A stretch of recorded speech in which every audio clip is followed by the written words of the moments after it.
Assalamualaikum warahmatullahi wabarakatuh. Bismillahirrahmanirrahim.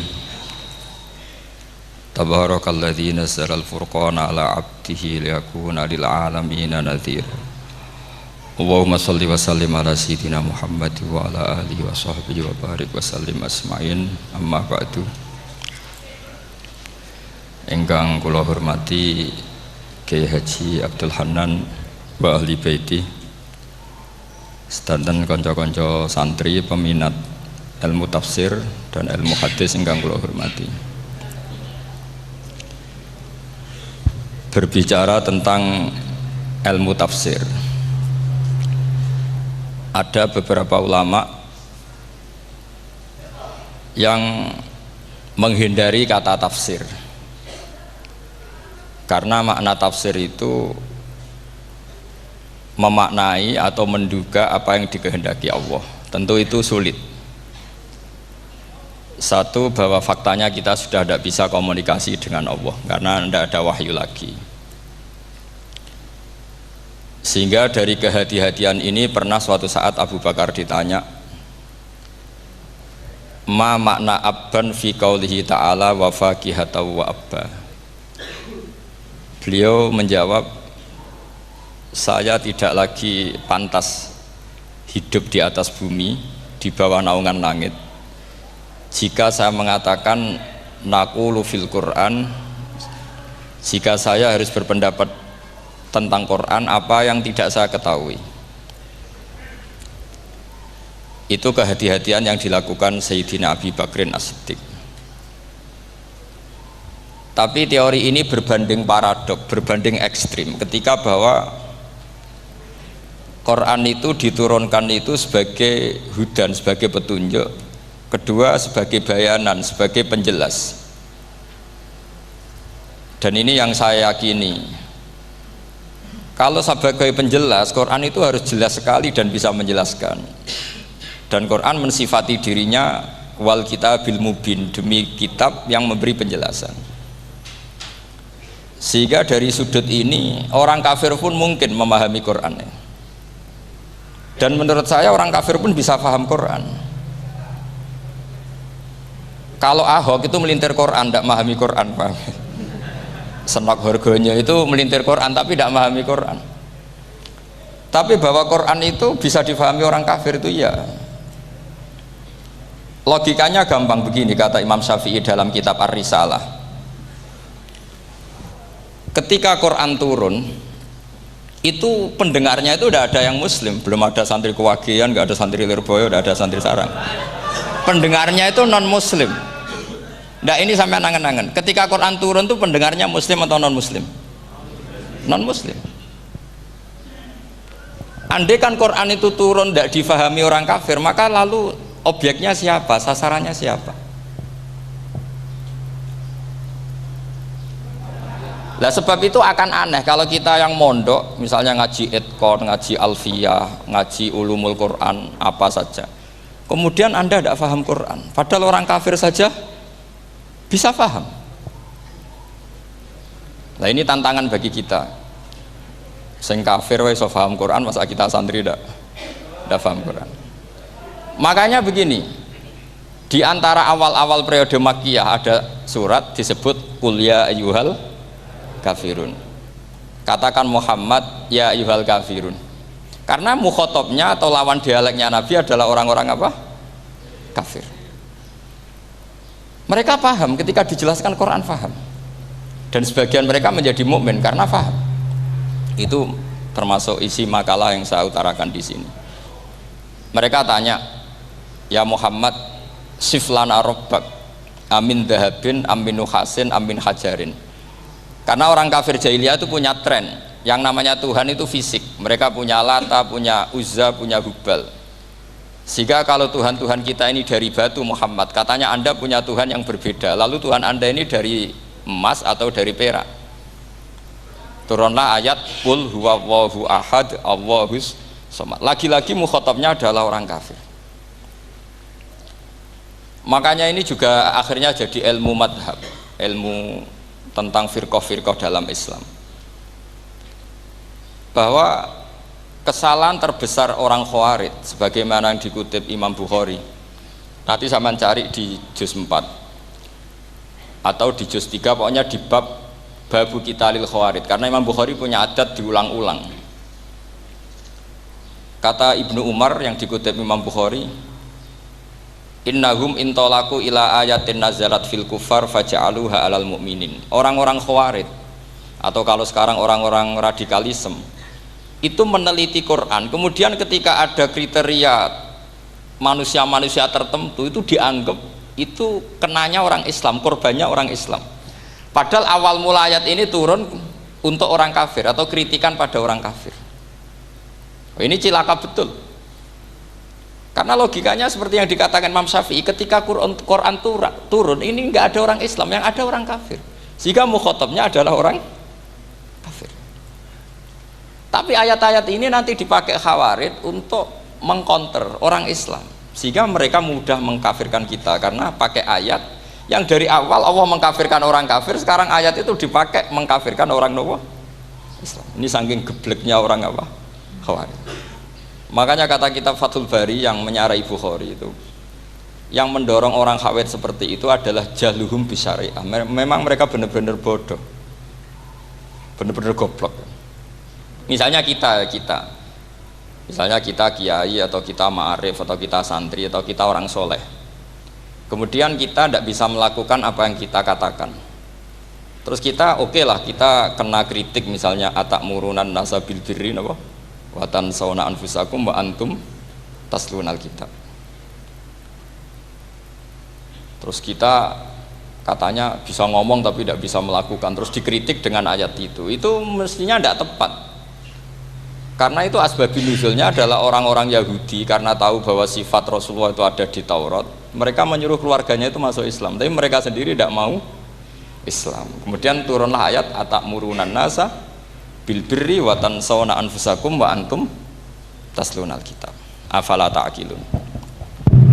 Sekarang perbandingannya begini, misalnya ada orang Islam, taruh saja Zaid itu maling, ya maling, konsisten dia malingnya sampai tua.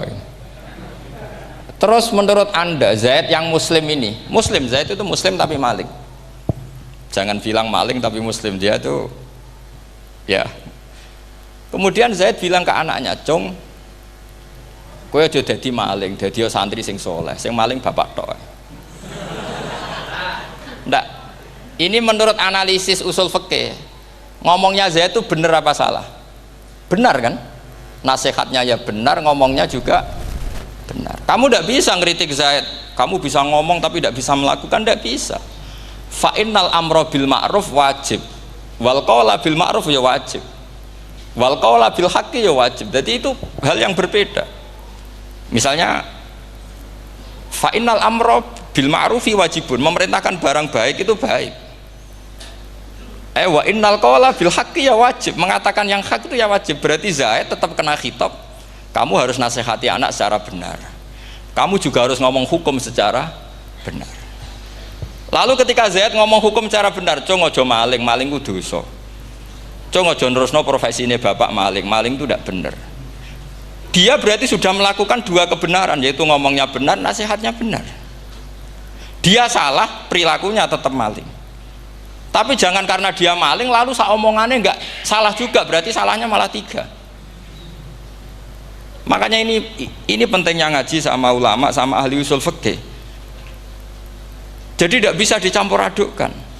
Zaid gagal dalam perilaku, tapi jangan gagal lagi di nasihat. Nanti kalau dia tidak nasihati, maka anaknya terus maling, alasannya niru bapaknya.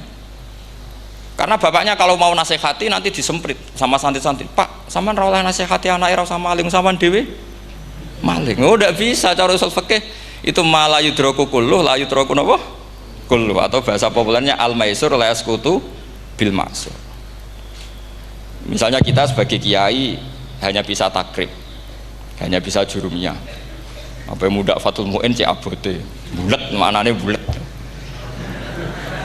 Kamu tidak boleh ngomong gini, "Cung, kowe sebagai muridku kudu nurut aku. Nak gurumu goblok tok takrib, kowe tok takrib wae. Gak oleh ngelangkai guru, gak sopan gitu misalnya gitu." Nggak boleh gitu. Tetap kita ngomong, "Cung, kowe aja koyo aku. Kowe kudu alim Fathul Mu'in, alim Fathul Wahhab." Sama ndak bisa protes. Pak guru sendiri ndak bisa, ndak bisa. Kebenaran tetap sebagai kebenaran meskipun kita ndak kuat melakukan atau ndak bisa melakukan. Lagi-lagi ayat itu sebenarnya ada untuk kita, untuk orang Yahudi, ta'murunan nasa bil birri wa tansawna anfusakum wa antum taslunal kitab. Sebab itu istidlal dengan Quran itu memang resikonya tinggi kalau tidak bagi mutabakhir, karena ya itu tadi, ini harus ada pengetahuan yang luas tentang asbabun nuzul, tentang kriteria. Nah kalau terpaksa, saya katakan terpaksa, kalau terpaksa kita iktibar itu boleh, tapi itu terpaksa, bahwa Allah mengkritik orang yang bisa ngomong tapi tidak bisa melakukan. Tapi itu secara usul fikih itu runyam, teori ini runyam sekali, fatal. Sama lihat tuh di kitab Bajuri atau di kitab-kitab fikih yang lain, ketika Shahibil Burdah atau Shahibil Bur'ah itu yang Imam Busiri itu, Muhammad bin Busiri itu, ini ku salah nama tapi kadung populer. Jadi sebetulnya Imam Busiri itu Shahibil Bur'ah bukan Shahibil Burdah, tapi kadung terkenal Burdah, kita ikut-ikutan apa? Burdah. Imam Busiri itu ngeluh, saya ini orang yang banyak kesalahan. Di antara salah saya adalah saya bisa ngomong tapi tidak bisa melakukan. Yaitu saya ngomong misalnya orang supaya tahajud, saya tidak tahajud. Saya ngomong orang supaya sholat sunat, saya nggak pernah sholat sunat. Itu sarahnya itu yang menyarai itu kan Imam Bajuri itu, yang sarah Burdah. Itu mengkritik begini. Kalau Anda ngendikan itu fi ma'radi dzammin nafsi, yaitu dalam konteks Anda mengkritik diri sendiri, oke. Tapi omongan Anda salah karena secara usul fikih fatal. Fatalnya begini. Misalnya saya nggak pernah tahajud. Ya mungkin itu nyata. Oke, mungkin itu nyata. Apakah kemudian saya tidak boleh mengatakan at-tahajjudu sunnatun? Apa saya diwajibkan diam hanya karena saya tidak pernah tahajud, terus saya seorang kiai yang haram mengatakan at-tahajjud sunnatun?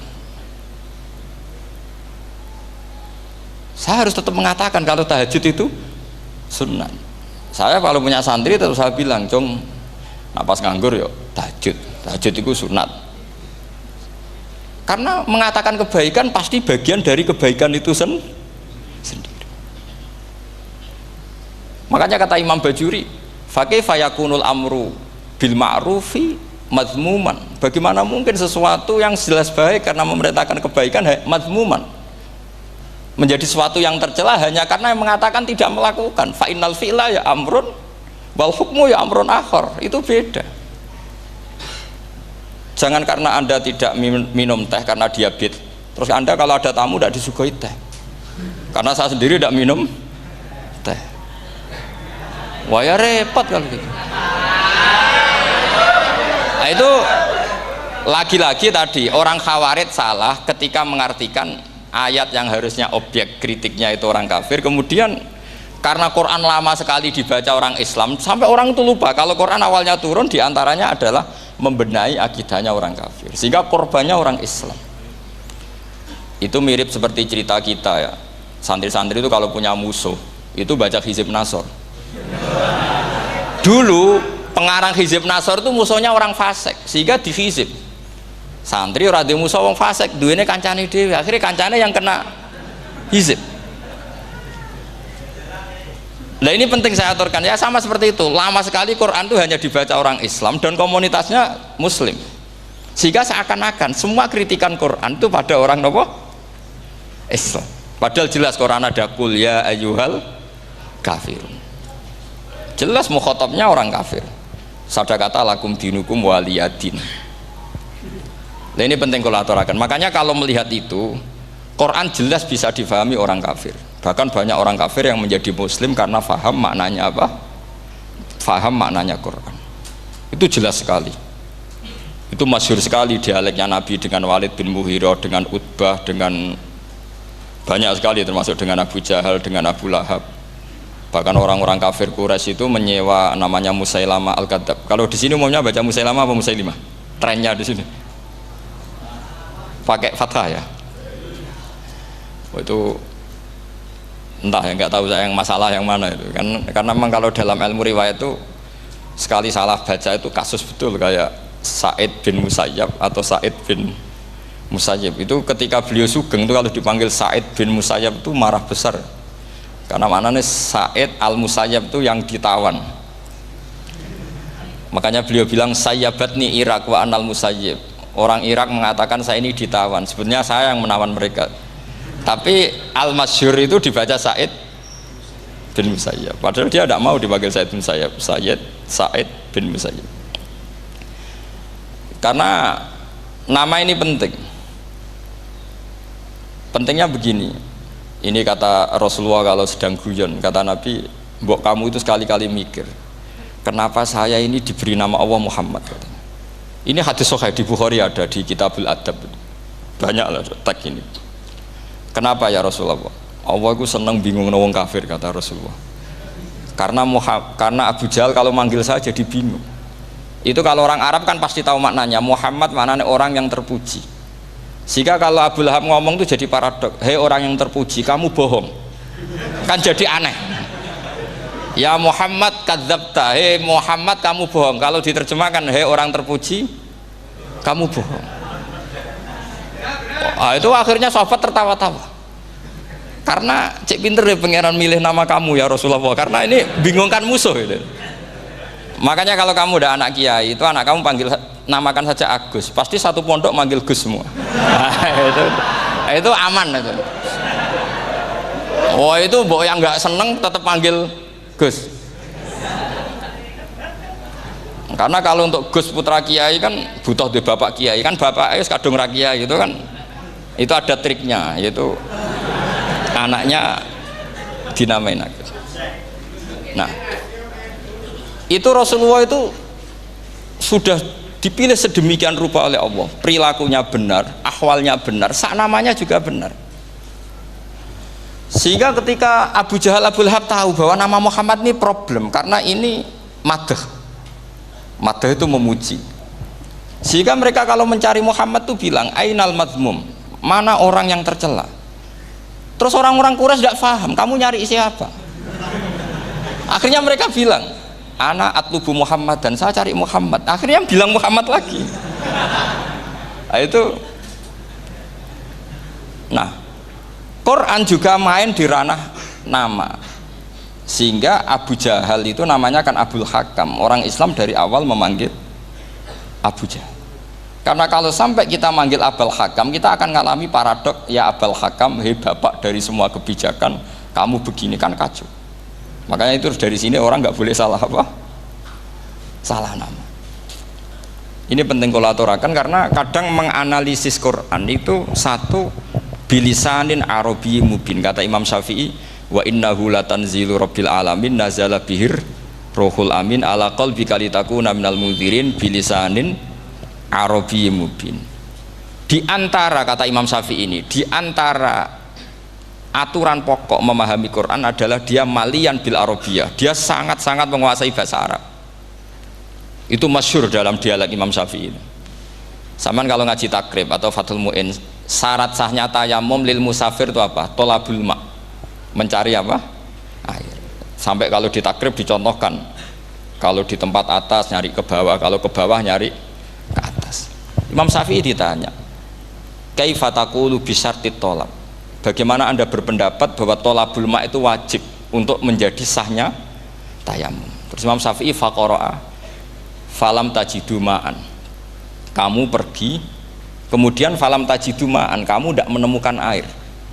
Terus Imam Syafi'i mengatakan la yuqalu liman lam yatlub lam yajid wa innama yuqalu lam ya'rif, katanya. Orang yang nggak pernah mencari itu tidak bisa dikatakan lam yajid, tidak menemukan. Kalau belum mencari namanya tidak tahu. Padahal Quran bilang kamu pergi kemudian kamu tidak menemukan air. Tidak menemukan itu berarti harus mencari dulu, baru dikatakan lam yajid, tidak menemukan. Kalau tidak pernah mencari namanya tidak tahu. Hanya gitu tok itu jadi ilmu bahwa tolabul ma' itu wajib, karena Allah mengatakan falam tajidu ma'an la yuqalu liman lam yatlub lam yajid wa innama yuqalu lam ya'rif. Orang dikatakan tidak menemukan berarti setelah mencari kemudian kesimpulannya tidak menemukan. Kalau belum mencari namanya apa? Tidak tahu. Nah, dari sini Imam Syafi'i istidlal wajib tolabul. Ini namanya malian bil arabiyah. Dia menguasai bahasa Arab. Begitu juga ulama-ulama sufi. Itu ada cerita Aba Yazid Al-Bustami, itu ada muridnya baca ayat wasiqal ladzina taqaw rabbahum ilal jannati zumara. Orang-orang takwa itu digiring menuju surga. Itu dia nangis. Muridnya kaget. Ini guru saya tidak benar, ini ada cerita surga, tapi dia malah nangis karena ayatnya itu digiring. Terus kata Abu Yazid, mereka itu di mana saja? Masa ke surga aja butuh digiring? Ke surga itu kan nikmat, ngapain butuh digiring? Saya tidak mau, kata dia. Abu Yazid itu gak mau digiring ke surga, itu gak mau. Muridnya kan tambah kaget, memangnya mau neraka kan gitu pikirannya itu. Ternyata beliau jawabnya sederhana, saya pas itu sudah dekat sama Allah sehingga tidak perlu digiring. Kemudian saya sudah panitia kiamat pas itu, jadi gak perlu digiring. Nah ini nanti penting jadi satu aturan ilmu ulumul Quran. Saya di rumah itu istiqomah ngajar Qawaidul Asasiyahnya Said Muhammad yang dulu ditulis abahnya Zubdatul Itqan oleh Said Alawi. Kemudian Zubdatul Itqan itu tentu dari kitab Itqan. Terus Said Alawi dulu ngarang kitab Faidul Khobir, sarahnya Faidul Khobir sama Sayyid Muhsin Al-Musawab, dulu dari Padang tapi hidupnya di Mekah. Saya dulu talaki sama Mbah Mun. Itu ternyata ada ayatnya, innal muttaqina fi jannati wa nahar fi maq'adi sidqin 'inda malikim muqtadir. Sekarang sampean saya tanya, menurut Anda semua orang kena hisab enggak? Enggak, sampean jawab saja. Menurut Anda ketika di mahsyar semua orang kena hisab apa enggak? Pasti kita menjawab iya. Tapi kata Said Muhammad, itu keliru. Enggak kebayang orang seperti Nabi kena hisab. Pasti yang kena hisab itu orang-orang yang enggak jelas. Nah, misalnya Nabi jelas baiknya, harusnya ya langsung nggak kena hisab. Karena tidak mungkin seorang saksi kok diaudit, tidak mungkin. Lo saksi itu di pengadilan kan nggak tersangka, nggak terdakwa, dia tidak boleh diintervensi oleh hakim. Nah, Rasulullah ketika kiamat, ketika fil mahsyar, fi faslil qada itu jelas, fa kaifa idza ji'na min kulli ummatin bisyahidi wa ji'na bika ala haula'i syahida. Rasulullah sudah dekat Allah, pas mahsyar itu ada Allah, ada Rasulullah, ada Jibril. Kemudian Nabi itu mengidentifikasi, ditanya sama Allah, bener mat ini umatmu? Ya, niki umatmu ya. Kalau yang nggak jelas ya Nabi lama jawabnya. Makanya kamu jangan jadi orang nggak jelas. Nah, itu kalau sekali nggak jelas itu Nabi lama sekali jawab. Nah, artinya begini, yang kena hisab itu meskipun kata Said Muhammad, meskipun Dhahirul Quran itu menetapkan asbata umumal hisab, tapi zahirnya Quran yang sama juga menafikan hisab.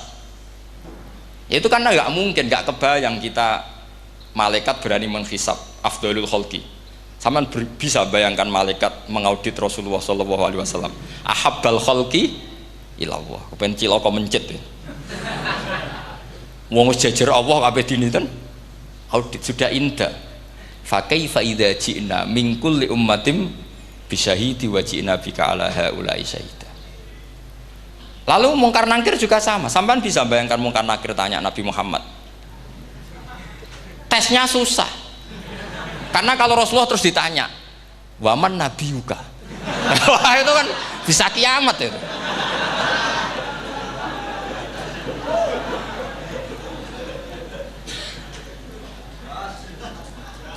Paham ya? Makanya kata Said Muhammad, ini kan teman-teman tanya, biar caranya alim tafsirnya saja, sarannya satu hafal Quran, dua hafal Sahih Muslim, tiga semua orang sudah mati, tinggal kamu yang alim. Nah, itu, itu mesti aman itu.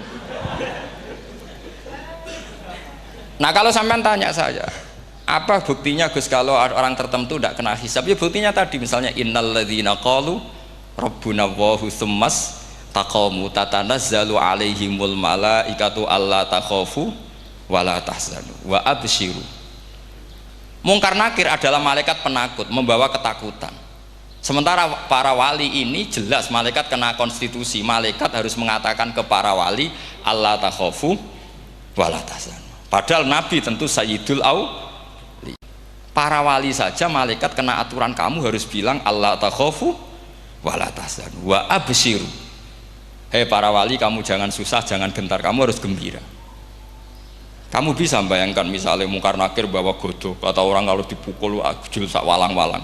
Kemudian kamu bayangkan si Abdul Qadir ngalami itu, Abdul Hasan Asadali ngalami itu, Abu Yazid Al Bustami. Kalau itu ngalami gitu semua, ngapain kita jadikan mursyid? Kan sama nasibnya dengan kita. Nah, Zahirul Quran mengatakan asbatal hisabah. Tapi Zahirul Quran di ayat yang lain lam yusbit al hisabah. Makanya tadi umumul Quran juga ditaksis dengan muqayyid. Yang mutlak ditaksis dengan yang muqayyad. Yang mujmal ya sama seperti itu, aturannya seperti itu, ditafsil sama yang mufassal. Sama orang kafir yang jelas, sampean bisa bayangkan malaikat ngaudit Fir'aun. Cek kurang penggaweane. Jelas eleke kok di audit. Misalnya Abu Lahab diaudit, oh malaikatnya celaka mencet. Berarti dia gak percaya sama pernyataan Tuhan tabat yada abi lahabiu. Malaikat kok ngaudit Abu Lahab? Mungkin Gusti kula ceke. Nak menawi wonten api. Lho ki ora tau ngaji Quran tapi wong ayate tabat yada kok cek dicek. Nah, yang seperti ini masuknya kategori ulaikal ladzina satruse, mereka yang kafir bi ayati rabbihim wa liqaihi fahabitos a'maluhum fala nuqimu lahum yaumal qiyamati wasna. Jadi ada orang-orang kafir yang jelas kena aturan fala nuqimu lahum yaumal qiyamati wasna. Jelas kafirnya ya gak kena hisab, yang jelas nabinya, jelas wasinya juga gak kena hisab. Yang kena kita di tengah-tengah. Tapi ilmu itu ikut mainstream karena semua orang bilang ada hisab, ya kita ikut-ikutan bilang, ya sudah gitu saja. Tapi kalau aslinya ya rapati percaya. Umumnya uang gerono mati ditalkin ya kita melok-melokan nalkin. Tapi kalau kadang ya gak kebayang. Piye nak wali-wali ditalkin. Makanya ada di dunia wali itu ada cerita Rabi'ah Adawiyah, itu termasuk keramat beliau itu. Kali Imam Sibawi kan dalam cerita wali kan ditanya marrobuka, ngapunten niku man mausul nopo istifham. Wah itu malaikatnya ndak pernah khataman alfiyah kan, repot. Kalau Rabi'ah Adawiyah lebih parah lagi, itu beliau tuh nangis sekeras-kerasnya, nangis terisak-isak, dia tersiksa. Ya Allah, engkau itu zat yang paling saya kenali dan harusnya semua makhluk itu kenal engkau, tapi ini hamba engkau tanya engkau itu siapa? Itu kan ini orang aneh kata gitu. Karena Allah itu adharud dzahir, kata sampai Imam Sibawi silakan a'raful ma'arif. Jadi wong ora Allah wis geblek tenan dari Imam Sibawi.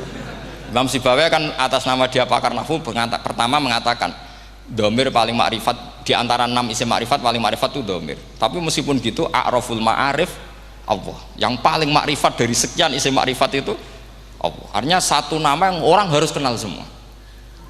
Makanya di antara keramat beliau ketika ditanya, wong kok ora tau ngaji fikih men ngaji nahwu wae. Gak tahu dia ngaji carane sesuci, carane iddah tuh gak tahu ngaji nahwu. Terus dia tanya, "Bima fa'ala rabbuka?" Lalu Allah memperlakukan kamu gimana? Terus kata Imam Sibawi, "Ghafaroli." Allah mengampuni saya karena saya orang yang mengatakan Allahu a'raful ma'arif. Ini penting kalau aturakan. Jadi makanya kalau sampean tanya caranya ilmu alim gimana, ya satu tadi, kalau sampean masih banyak orang hidup, syaratnya kamu harus hafal Quran, hafal hadis, hafal sekian ribu hadis, hafal sekian ulumul Quran. Itu kalau masih banyak orang hidup. Kalau sudah kamu sendiri hidup, ya sudah, pokoknya isokulhu ya salim sendiri kan, nggak ada saingannya ini. Makanya kata Sayyid Muhammad, beliau mengatakan, kita meyakini umumal hisab ya berdasar dzahiril Quran, kita menafikan umumal hisab bahwa hisab hanya yahtassul liqaumin duna qaumin juga berdasar dzahiril Quran. Kita percaya semua mayat ditanya mungkar nangkir ya berdasar dzahiril ahadis. Kita tidak mengumumkan teks ini juga berdasar dhahiril ahadits. Karena malaikat mungkar nakir juga malaikat. Berarti dia kena aturan kalau ketemu para wali Allah takhafu wala tahzanu. Faham sih kalau maksudnya? Ini penting kalau aturakan. Jadi makanya aspeknya sampean bisa memulai kalau ingin jadi orang alim tafsir bisa mulai dari yang mudah saja, yang fikih saja. Makanya kata Imam Ghazali, kenapa Mu'tazilah jadi segoblok itu? Karena dia tertipu oleh umumatul Quran, oleh teks-teks umum. Dia tidak tahu mukhassisnya. Padahal setiap ayat umum itu pasti ada mukhassis. Misalnya begini ya, kalau kamu maknanya fikih saja, contoh yang paling mudah familiar itu fikih ya. Misalnya kita ngaji Quran, wal mutallaqatu yatarabbasna bi anfusihinna salasata quru. Kalau orang dicerai, itu iddahnya itu 3 kali masa nopo suci. Apakah aturan iddah seperti ini hal hadhil iddah amatun likulli mutallaqatin am li mutallaqatin makhsusah?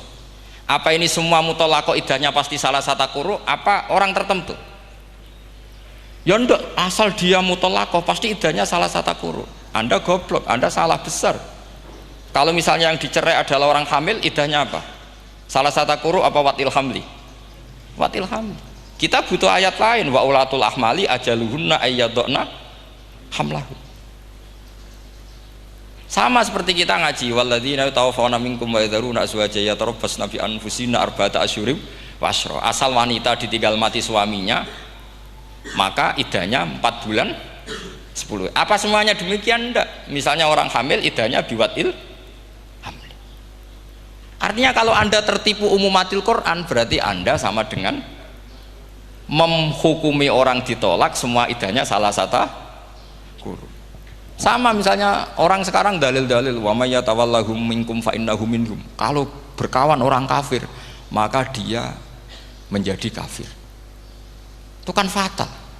Semua nabi ya berkawan orang kafir karena dakwahnya memang sama orang kafir. Lo coba andai kan sampean hafal Quran itu sama teori itu tuh mungkin menyedihkan. Coba istilahnya Quran wadhkur akho'at wa ila adin akhawum huda wa ila samuda akhawum. Terus semua umatnya yang kafir disebut akhawum. Akhaw itu artinya apa? Saudara. Mereka ya berkawan sama orang kafir. Makanya butuh analisis fikih untuk maknani wa may yatawallahu minkum fa innahu. Setelah dianalisis fikih ternyata semua nabi diistilahkan wa ila madyan akhahum syuaiba wa ila adin akhahum huda. Akhaw itu artinya apa? Saudara. Kalau sampean tanya lalu logikanya gimana? Kata kitab-kitab kan wa in kana dasarin fajanibhu suratan. Kalau ada teman buruk jauhi, kalau teman baik temani. Kalau cara usul fikih gampang. Kancanan maling dosa, wong kok kancane maling. Tapi nak dakwai maling apik kan? Aku ora ngancani kok dakwai dandani, selesai kan? Ngancani maling elek, nak dakwai maling apik. Demenan rondo elek, nak didik apik kan, itu seperti itu. Nah, ini penting kalau aturaken. Dari sini ini makanya NU itu punya sejarah panjang, banyak wali-wali yang jadab, yang coro zahir itu kancanan wong fasik-fasik. Orang syariat bingung, ini wali kok berteman orang fasik. Ya kalau kamu bahasakan teman ya masalah, kalau kamu bahasakan ini binaan. Enggak, sama jawab saja. Kalau dibahasakan teman masalah enggak masalah kan, tapi kalau dibahasakan itu binaan. Selesai kan? Sama, Nabi berkawan orang kafir itu tidak karena berkawan, itu binaan Nabi. Memang Nabi itu jadi Nabi, objeknya adalah mengislamkan orang kafir. Ya berlama-lama Nabi dialek dengan mereka, muasarah sama mereka. Bahkan Nabi diharuskan bersikap baik sama mereka. Itu yang disebut fabima rahmatim minallahi lintalahum walau kunta faddzan ghalidhal qalbi lan faddu min haul. Tapi sekarang itu orang sudah tidak pakai ilmu. Orang-orang radikalisme itu nggak pakai usul fikih. Pokoknya kalau ada ayat terjemahnya gini ya sudah itu jadi madhab. Akhirnya kecelakaan seperti ini. Pokoknya kalau ada ayat faqtulul musyrikina haitsu wajadtumuhum wa khudhuhum wahsuruhum waq'udu lahum kulla marsad. Sudah hafalnya ayat itu saja. Dia tidak mau ngapalkan misalnya qatilul ladzina yuqatilunakum. Ada ayat lagi wa akhrijuhum ya min haitsu akhrajukum. Sehingga ulama kita membagi kafir itu ada harbi, kita musuhi, ada zimmi, ada muahad, ada musta'man. Itu ulama karena tahu tidak semua orang kafir itu harbi, tidak semuanya zimmi, tidak semuanya muahad, tidak semuanya musta'man. Kalau harbi oke, kita perang, kalau zimmi ya kita bina. Kalau muahad ya sesuai perjanjian kita, kompensasinya apa, MOU-nya kayak apa. Tapi apalnya mereka ayat satu tema. Nah celakanya kita yang ngaji di pondok-pondok yang katanya spesialis ingin alim tafsir, apalnya ya satu ayat juga. Wah itu kan satu ayat versus satu ayat, itu ngeri. Makanya kalau sama tanya saya ini, katanya di acara ini sama tanya gimana caranya jadi ahli tafsir, saya jawab gampang. Itu apal Quran, apal hadis, terus apal ulumul Quran. Ya misalnya Nadoman ya Faidul Khobir lah, kalau kitab Nasar ya minimal itu setengah lanya itkon lah, kalau nggak lanya-lanya amat ya agak lanya. Karena kitab tafsir itu gampang, teorinya itu mudah sekali. Misalnya al-ibratu bi umumil lafzi la bi khususis sabab, itu sama dengan kayak kaidah fikih. Karena kalau kaidah fikih itu saya itu pernah dibisui kiai itu, ini kisah nyata itu, dibisui kiai itu pas basul masail. Dulu saya itu masih sering mau basul masail. Saat ini pun pensiun pun buatan niku. Dulu saya dengan Gus Zofur putrane Mbah Mun itu sering makili Pondok Anwar basul masail fikih. Tapi tidak tahu ceritanya Gus Zofur jadi dokter tafsir, saya juga kok ya tahu-tahu menekuni tafsir. Lama-lama orang itu lupa status saya yang fakih ya. Makanya saya itu ya kadang eman gitu, karena ini status penting juga. Tapi status fikih itu kadang memang menyesatkan. Karena begini, itu dulu pernah ada basul masail itu begini. Ini kisah nyata ini. Ada desainer baju putri untuk putri, anak putri. Kemudian desainer itu menciptakan satu celana pendek misalnya, atau celana seperempat. Dengan desain ini pasti kalau dipakai itu auratnya itu kelihatan. Bagaimana hukumnya desainer ini? Apa termasuk mimman sarro'a as-sayyi'ata? Karena terjadi kasfil aurat. Apa enggak? Rata-rata kalau kiai yang khusuk-khusuk, yang sepuh-sepuh, desainer itu dosa gara-gara tren pakaian ini wong wedok buka aurat. Tapi kiai-kiai alim yang muda-muda, entah saking belingnya, entah saking pinternya, tidak tahu. Bilang begini, Pak Yai, yang didesain apa? Ya celana itu. Lalu celana itu fungsinya nutupi apa buka aurat? Ya nutupi. Lu kan lumayan urun nutupi. Kalau haram ya dicopot, lu kan malah parah itu. Bingung kayaknya. Sampai bilang gini kan, wah semanis. Itu kan makanya ini guyon ilmiah. Repotnya ngadepi orang alim muda, itu kan mbok gedingi ku ilmiah, mbok senengi fasik.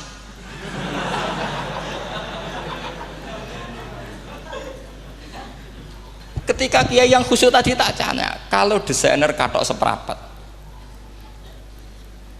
paham gitu? Kau coba yang celana dalam terlalu vulgar gitu, paham gitu? Nggak, rok saja lah, rok mini misalnya, rok selutut. Sampean jangan ngeres ya, yang rok selutut misalnya. Rok selutut itu desainernya kena hukum haram enggak? Sampean jawab saja. Oh haram dari kiai sepuh, karena dengan desain itu misalnya lututnya kelihatan. Tapi pertanyaannya kiai muda saya masih ingat betul, saya tanya. Lalu fungsi pakaian itu apa Pak Yai? Fungsi itu kan tetap nutupi sebagian aurat. Kalau Anda haramkan, barang haram itu harus dihilangkan. Nah, itu. Sampai kiai itu setelah acara itu manggil saya. Gus, kalau ngakoni jenengan alim tapi podo repote. Podo repote nak dalam itu kan terus itu ada perumusan di redaksi keputusan yang dijual itu, yang masail fikihnya kan terus diputuskan, dibukukan. Kalau redaksinya halal, Gus, nanti orang pakai rok semua. Dan saya balik bantah, kalau redaksinya haram, orang nggak pakai rok malah. Akhirnya itu apa? Kebijakannya lucu. Buak we Gus, pertanyaan itu buak sak jawabannya oke. Jadi kita debat tidak jadi. Ini cerita ilmiah. Makanya sama tidak wajib manut saya ini terlalu ilmiah, jadi tidak baik untuk kehidupan kesalian, kurang baik. Jadi ini, tapi ini ilmu, tetap kaidahnya fikih ma la yudraku kullu la yutraku kullu. Jangan kalau tidak bisa nutupi aurat semua, lalu jangan sama sekali. Lho nggih kan kaidahnya kan gitu, ma la yutraku kullu la yutraku kullu. Misalnya Anda punya tetangga nggak mau pakai jilbab, nggak mau pakai pakaian muslimah, kamu tidak boleh bilang munisan raklambinan, tidak bisa. Ma la yutraku kullu napa ma la yutraku kullu nu la yutraku napa kullu. Makanya ini kita harus hati-hati. Nah bayangkan sekarang orang meneliti Quran itu yutraku kullu. Mestinya kalau Anda meneliti radikalisme, ayat yang terkait radikalisme diteliti semua. Ternyata di surat Taubat yang disebut suratus Saif, yang bahkan haram baca bismillah, itu ada ayat wa in ahadum minal musyrikin nastajaroka fa'ajirhu hatta yasma'a kalam Allah summa ablighu ma'mana. Muhammad, kalau ada orang kafir mau belajar Quran sama kamu, ya harus kamu pelajari hatta yasma'a kalam Allah. Setelah mereka mau belajar, ya ablighu ma'mana summa ablighu ma'mana, kamu harus menjamin keamanan dia. Itu di surat Taubat, termasuk akhiru suratin nazalat, gak mungkin terjadi mansuh. Tapi orang-orang ekstremis selalu pakai faqatulul musyrikin haitsu, apalan itu terus. Yang orang liberal yang menaparin la ikraha fiddin, ya sudah seperti itu. Sing orang-orang ora tegas, ora tau nahi mungkar, ya ma arsalnaka illa rahmatan lil alamin, ngono terus. Yang kelompok tukang nahi mungkar ya ayatnya amen nahi. Saya tuh heran, kenapa mereka punya masalah dengan hafalan kayaknya. Kenapa sih hafalannya kok pedot itu? Kita yang hafal semua bingung jadi. Jadi akhirnya kita yang pinter anut sing goblok. Karena saya tuh pernah loh debat sama orang salaf, debat gitu. Setelah saya mengutarakan sekian hadis, ada tuh Pak hadis itu, waduh. Harusnya kamu ngaji saya, ada debat tuh yang level. Kalau nggak level tuh nggak boleh katanya. Itu kan ngeri. Makanya ini penting ya, kalau sampean tanya ingin jadi alim tafsir ya harus hafal Quran semua. Kalau tidak mungkin yang nunggu orang semua mati baru Anda jadi ahli tafsir, karena tidak ada musuhnya. Tapi saya pastikan orang kafir pun bisa memahami Quran, yaitu tadi hatta yasma'a kalam Allah. Sayyidina Umar tuh masuk Islam tuh gara-gara dengar adiknya baca Toha, ma anzalna alikal qur'ana litashqa illa tadhkiratal liman yakhsha tanzilam mimman khalaqal arda was samawati ula ar-rahmanu alal arsis tawa. Itu dia ma huwa bikalamil basar, tidak mungkin seperti ini karangan manusia, itu tidak mungkin. Akhirnya dia Islam. Banyak orang Islam karena diperdengarkan Quran, karena memang notnya sudah unik, makna kualitasnya juga sudah unik, semuanya itu unik, indah. Sampai sekarang pun orang kafir itu orang paling tahu Quran. Makanya Allah mensifati orang kafir itu hasadam min indi anfusihim mim ba'di ma tabayyana lahumul haq. Sekarang sama saya tanya, orang sing tabayyana lahumul haq itu orang paham apa orang tidak paham? Mereka orang kafir itu mengingkari Quran, padahal mim ba'di ma tabayyana lahumul haq, setelah kebenaran nyata bagi mereka. Nyata bagi mereka artinya orang kafir paham apa tidak paham? Paham. Cuma mereka punya penyakit hasadam min intian. Mereka juga kalau ada ayat tentang ahkam yang memberatkan, mereka bilang i'ti bi Qur'anin ghairi hada au baddilah. Muhammad harusnya jangan tema itu yang diangkat, bu cari Quran yang lain yang enggak tema itu. Mereka sampai memilih tema itu karena paham apa karena tidak paham? Karena paham. Makanya di makalah saya pastikan ngaji tafsir itu gampang, karena orang kafir pun bisa. Kalau kasus Ahok itu bukan paham itu melintir, beda. Paham sama melintir itu beda. Itu diterjemah kemenang tuh jangan mengangkat kawan orang Islam, bukan mengangkat pemimpin. Ya likanya kalau ngangkat teman saja tidak boleh, apalagi ngangkat pemimpin. Fatal mana berteman sama orang salah sama ngangkat. Saman kancanan maling itu apik nak menawa nang andani terus ngangkat, "Hei maling ke pimpinanku." Parah mana? Parah mana? Artinya sama saja ketika diterjemah jangan ngangkat teman, sebetulnya ngangkat pemimpin lebih fatal. Itu kan mafhum awlawiyah, itu kan normal saja. Itu di Quran biasa, misalnya innalladzina ya'kuluna amwalal yatama dzulman, orang yang makan hartanya anak yatim secara zalim. Terus kamu bilang, Gus saya tidak makan kok, sepeda motornya tak gasap, tak jual. Yang diharamkan kan makan. Wah ya sarap kalau gitu. Maknanya begini, memakan harta anak yatim artinya ifsad. Ifsad itu merusak. Nak ngono ikhraq, membakar atau mencuri sama dengan makan, bal asad, malah kan lebih apa? Lebih apa? Dasar. Jadi yakuluna di situ tuh ba'dul amsilah, sebagian contoh min wujuhil ifsad atau min wujuhil ihlak. Jangan kok karena ayatnya makan, oh yang haram tuh makan, kalau nyuri gak apa-apa. Waya fata. Itu kan sama dengan santri geblek dikandani kiai ini, cong, kowe mbek bojomu jogeman naboi. Suatu saat istrinya lapor lagi, Pak Yai sekarang ndak naboi tapi nyadui. Karena naboi itu pakai tangan. Pertama dilaporkan kiainya, Pak Yai suami saya itu sering memukulin saya pakai tangan gini. Jong jogeman naboi bojomu. Nggih Pak Yai siap.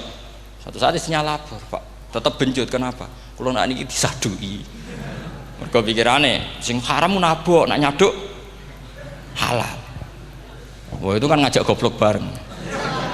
Nah masalahnya di usul fikih kasusnya seperti itu. Makanya saya ini kadang ya maliki sekali. Kadang saya itu maliki sekali. Kadang ya. Misalnya begini, saya beri contoh. Ini yang kisah nyata ya. Ada seorang Arabi datang ke Rasulullah. Ya, tadi kan teman-teman minta juga ilmu hadis ya. Ini satu paket saja. Itu tadi nanti kalau sampean kasih lalim itu sudah ada urusan saya tadi. Nunggu orang mati banyak tadi. Kalau nggak usah nunggu orang mati, sarannya tadi apal tadi. Ya Rasulullah ahlak tuh. Saya ini orang yang rusak. Wama ahlakaka. Lalu yang bikin rusak kamu apa? Qol waqatu imroati fi nahari Ramadan. Saya menjima istri saya ketika masih siang. Fi nahari Ramadan, siang Ramadan. Walhasil Nabi tidak menyuruh hanya kodok, tapi menyuruh kafaroh. Kafarohnya itu merdekakan budak atau memberi makan 60 orang miskin atau puasa berapa? Puasa 60 hari. Atau urut merdekakan budak atau puasa 60 hari atau memberi makan sitina miskin. Oke, kita sepakat ya hadis itu sahih dan diulang-ulang oleh ashabus sunan. Oke, riwayatnya nggak masalah. Sekarang kita analisis maknanya. Sekarang sampean saya tanya, kalau anda misalnya sekarang jam berapa ini? Misalnya sekarang jam 9 kurang seperempat Ramadan, terus anda rokok atau anda ngopi, kepengen ngopi terus ngopi tanpa udhrin syar'iyin, anda hanya wajib qadha apa bayar kafarah? Ndak sampean jawab. Rata-rata kiai kita, oh mau wajib qadha Gus karena gak jima. Sing seru kafarah itu nak jima. Kan ngombe kopi be jima beda. Pertanyaannya tuh lucu, ini naif secara fikih masalahnya begini.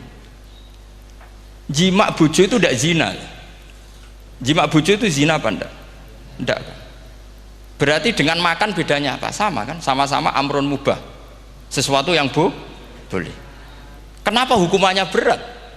Makanya kata Imam Malik, enggak itu nilainya. Nilainya adalah hadku hurmati Ramadan bi ghairi udhrin syar'iyyin. Makanya kata Imam Malik, siapapun yang makan fina hari Ramadan, iftar apapun fina hari Ramadan bi ghairi udhrin syar'iyyin, maka hukumnya sama dengan jima fina hari Ramadan. Karena sama-sama ihlak ifsad hurmata Ramadan bi ghairi udhrin syar'iyyin.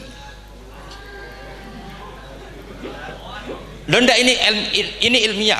Kamu udah harus cocok, tapi otak kamu harus percaya. Loh iya kan beda kan? Saya secara nafsu tidak cocok, cek berarti. Tapi ilmiah saya setuju. Kalau kiai kandani itu kan pasti pakai badul amsilah, kan nggak mungkin semua contoh disebut. Cong penak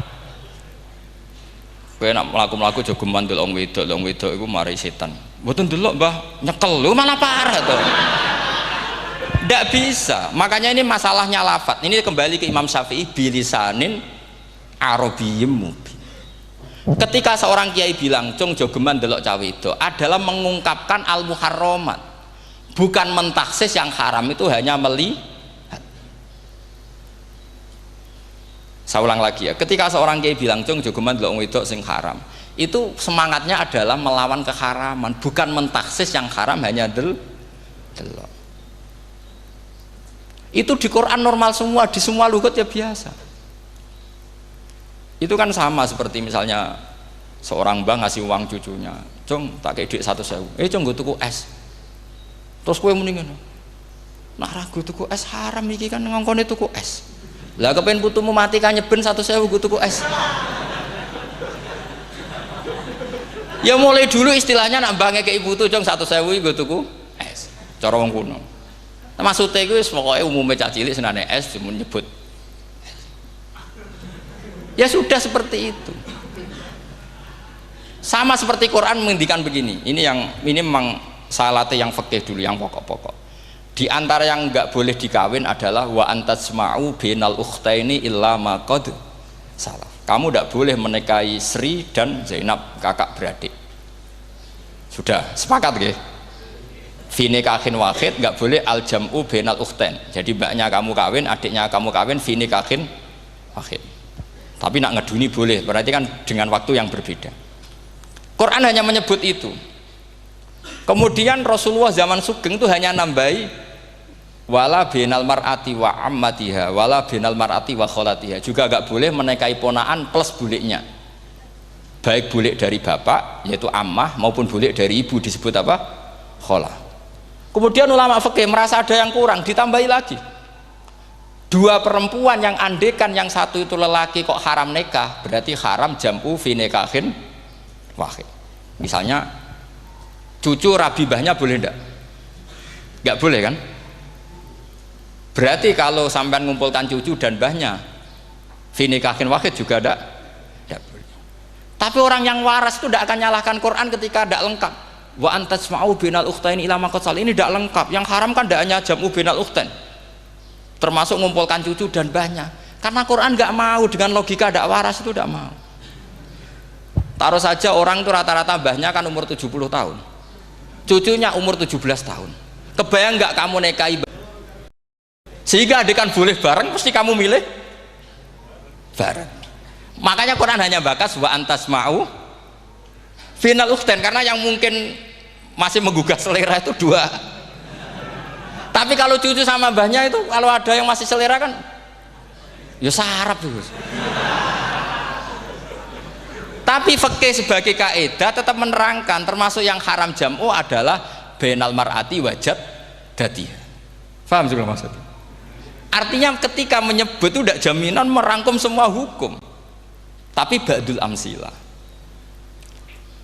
Fa'innal akila yaktafiya bi isyaratil ba'di, karena orang kalau punya akal diisyaroi sebagian sudah paham. Ini penting kalau aturakan. Jadi ini penting. Nah bayangkan sekarang banyak gerakan-gerakan ahli Quran katanya, tapi nggak memahami ilmu usul fikih. Quran ra ono ya wis. Nang Quran ra ono cerita harame asu, nak ngono asu ya halal. Ora ono Qurane. Sing ra ono iku tekem ora Quran, iku aneh-aneh.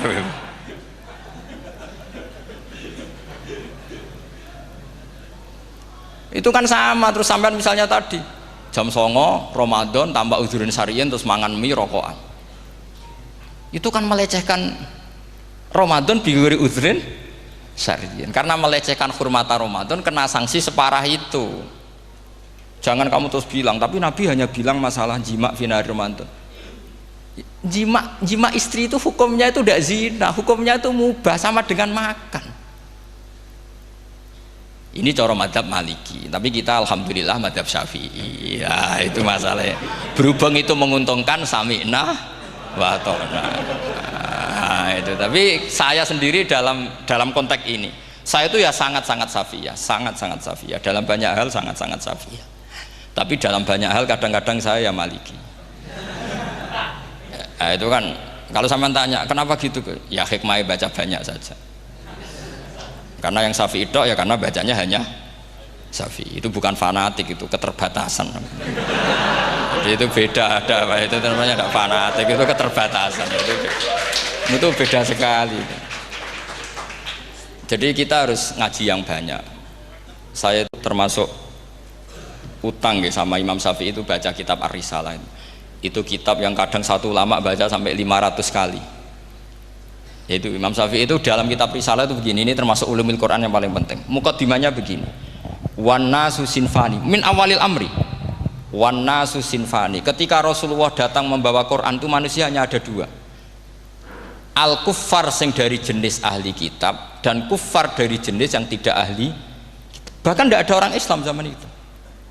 Pertama Nabi jadi Nabi itu adakah pendengar yang Muslim? Kan tidak ada, semuanya ahli kitab. Makanya susah kalau Quran kamu analisis korbannya orang Islam tuh, kata Ibnu Umar tuh lucu. Dulu tuh mukhatabnya tuh orang kafir, jelas kuliah ayyuhal kafir. Ya ayuhan nasu ubudu rabbakum alladzi khalaqakum. Jelas orang kafir. Karena orang Islam nggak mungkin dikhatabi ubudu rabbakum. Makanya Imam Suyuti kalau nafsiri itu ngeper ubudu rabbakum wahiduhu. Tapi kalau mukhatabnya orang Islam dawimu alal ibadah atau dawimu alat tauhid. Karena dia tahu kalau mukhatabnya orang kafir ubudu ya masih wahidu. Kalau sudah Islam kok dikhitabi ubudu mudawamah alal ibadah. Itu saking alimnya Imam Suyuti. Ini saya teruskan. Kalau mukhatabnya itu orang kafir ahli kitab, itu kemungkinannya ya dua cara mereaksi Quran. Yaitu disebut lam yakunil ladzina kafaru min ahlil kitabi wal musyrikina munfakina hatta ta'tiyahumul. Jadi lam yakunil ladzina kafaru, jelas kafaru itu umum. Kemudian ditafsir kafaru itu ada yang min ahlil kitabi, berarti kafaru yang jenis Yahudi Nasrani. Ada kafaru yang min ahlil kitabi wal musyrikin, kafaru yang jenis musyrikin, yaitu kafir Mekah. Karena cara kaidah nahwu al atfu yaqtadi taghayyur, kalau ada ataf pasti konteksnya beda. Ja'a Zaidun wa Amrun, berarti Zaid ada Amar, Amar ya tidak Bakar. Karena Ja'a Zaidun wa Amrun wa Bakrun, pasti orang ini berbeda. Tidak boleh orang yang sama kamu pakai ataf. Ini sudah clear ya ini ya. Kemudian cara pandang mereka ya beda. Ketika Rasulullah mengajak tauhid, itu ahli kitab tidak masalah. Memang harusnya Tuhan itu satu, tidak masalah bagi ahli kitab. Problem bagi ahli kitab adalah Muhammad itu nabi. Itu kita nggak suka. Kalau Tuhan satu oke, tapi kalau Muhammad nabi tidak oke. Kita bisa jadi nabi, kata mereka, karena mereka merasa nasabnya sampai Ibrahim. Sementara zaman itu mereka sanksi Muhammad itu nasabnya konti, gak jelas. Ini penting kalau aturakan. Sehingga dalam konteks ini Allah menjawab ahli kitab dulu. Ini itu disebut Muhammad itu nasabnya jelas. Ini itu fihi ayatum bayinatum maqamu Ibrahim. Ini saya dengarin. Ibrahim itu jelas pernah ke Mekah. Bukti Ibrahim pernah ke Mekah adalah jejak kaki Ibrahim di makam apa? Makam mereka, artinya buatan kuburan, buatan jejak kaki Ibrahim ketika bangun Ka'bah. Fihi ayatum bayinatum maqamu Ibrahim. Pun. Kalau Ibrahim pernah di Mekah, artinya beliau pernah nikah di Mekah. Paling tidak punya dzurriyyah di Mekah. Ini ku Ismail dibawa ke Mekah. Jelas ayatnya wa id yarfa'u Ibrahimul qawaida minal baiti wa Ismail. Ini dengarin ya. Sebab itu saking alimnya berjanji itu beliau tahu betul masalah utama Rasulullah Muhammad adalah disangsikan nasabnya. Sebab itu kitab berjanji pertama cerita setelah dia alhamdulillah macam-macam awalu ma'anab tadi saat terus dia bilang wa ba'du fa'akul huwa Muhammad bin Abdillah bin Abdil Muttalib. Saat terus ya wa ba'du wa Muhammad bin Abdullah bin Abdil Muttalib wasmu syaibatul hamdi humidat khisaluhus saniyah. Saat terus Ibnu Qusayn, saat terus summiya bi Qusay litaqasi fi biladi qudu'atal qasiyah. Karena dia tahu yang masalah bagi Rasulullah itu adalah masalah nasab bagi mereka loh, bagi mereka yang kafir. Terus beliau ngendikan ditutup wa adnanu bila raibin indadawil ulumin nasabiyah ila dhabihi Ismaila nisbatuhu wa mun. Jelas saya Adnan itu pasti puter cucu-cucunya Nabi Ismail. Karena orang Yahudi yang disoal Muhammad itu, kamu itu siapa kok tahu-tahu Nabi? Kamu orang Arab itu tidak pernah ada Nabi. Yang Nabi itu normalnya orang Israel, yaitu turunan Yahudi, karena Yahuda bin Yakub bin Ishak bin Ibrahim. Akhirnya Allah membuktikan fihi ayatum bayinatum maqami. Bukti kalau Ibrahim pernah di Mekah adalah jejak kakinya di Mekah, itu dekat Ka'bah. Ini jawaban Allah yang tentang ahli kitab, karena sudah jelimet. Ada ilmu ansab, ada ilmu nasab, ada polemik kitab samawi. Kalau kafir Mekah ini goblok-goblok. Ketika Rasulullah pakai teori tauhid, orang kafir Mekah itu saking gobloknya bilang gini, Muhammad, kita ini urusannya banyak, utang kita banyak, kasus saya banyak. Kok Tuhannya satu itu tidak cukup? Yaitu mereka mengatakan aja'alal alihata ilahau wahida inna hadza la syai'un ujab. Bagaimana Tuhan hanya satu? Urusan kita banyak, masalah kita banyak. Tuhan nggak boleh satu, harus banyak. Sejumlah urusan kita. Ada Tuhan BPKB, Tuhan macam-macam lah. Ada Tuhan kredit, Tuhan kas, macam-macam lah kan. sesuai sebanyak urusan kita. Mereka tanya aja alal alihata ilahau wahida, masa Tuhan satu, inna hadza la syai'un ujab, ini aneh. Tapi Rasulullah dengan sabarnya, kalau yang seperti ini Allah menjelaskannya beda dengan yang pertama, karena tadi orang kafir itu bisa min ahlil kitab, bisa wal musyrikin. Lam yakunil ladzina kafaru min ahlil kitab, ada yang wal musyrikin. Semuanya ini tidak pernah munfakina hatta ta'tiyahumul bayyinah. Mereka tidak pernah tercerabut dari pikiran mereka, dari mainstream mereka, sampai ada bayyinah. Bayyinah itu kejelasan kebenaran atau benar yang begitu jelas. Itu siapa? Rasulun minallah yatslu suhufam mutahhar. Akhirnya Nabi sabar. Saking sabarnya Nabi itu ngomong gini, ya di khalayak umum, mukhatamnya ya kafir semua. Hei saudara-saudara kami suku Quraisy, kita ini sebangsa. Nabi tanya, Muhammad, ajaran kami itu benar karena kamu itu orang yang kita percaya, tapi kali ini Anda aneh karena ngajak satu Tuhan. Itu tidak mungkin, urusan kita banyak, satu Tuhan enggak mungkin, Tuhan harus banyak. Kita punya 3 aja kurang banyak kan, banyak punya Lata, Uzza, Hubal. Rasulullah dengan sabarnya ngendikan gini, hei kaumku, kalau kamu jadi pembantu, jadi buruh, senang mana punya majikan banyak sama majikan satu. Kalau majikannya banyak itu perintahnya beda-beda, seleranya beda. Semua harus kamu lakoni, semua harus kamu taklui karena kamu harus nurut. Wah ya repot mat kalau di majikan banyak, ngerepoti mesti. Rasulullah tinggal nimpali, Tuhan kamu itu majikan kamu, kalau Tuhannya banyak perintahnya ya banyak, seleranya beda-beda. Kamu bingung nggak? Wah ya bingung mat, ya udahlah mat satu aja. Akhirnya mereka masuk Islam. Nah itu disebut Nabi itu fatona, punya kecerdasan artikulatif. Kalau menjelaskan itu masuk akal. Nah itu disebut dorobawahu matalar rojulan fihi syuraka'u mutasyakisuna wa rojulan salamal lirojul hal yastawiyani masalah alhamdulillah. Nah ini penting. Allah membuat satu perumpamaan bagaimana ada satu pembantu yang punya majikan banyak, yang berbeda-beda seleranya, berbeda-beda perintahnya, dengan kalau hanya satu majikan. Apakah sama? Mereka jawab tidak sama, enak punya satu majikan. Begitulah Tuhan kamu, harusnya satu. Jadi artinya gini, kalau kamu ngaji ulumul Quran, kamu harus tahu ini khitab ke kafir. Kafir yang mana? Ahli kitab atau kafir yang musyrik? Nah sekarang tidak tahu lagi, pokoknya kafir. Makanya kalau orang berdebat dengan mereka itu tidak goblok meneh. Waduh.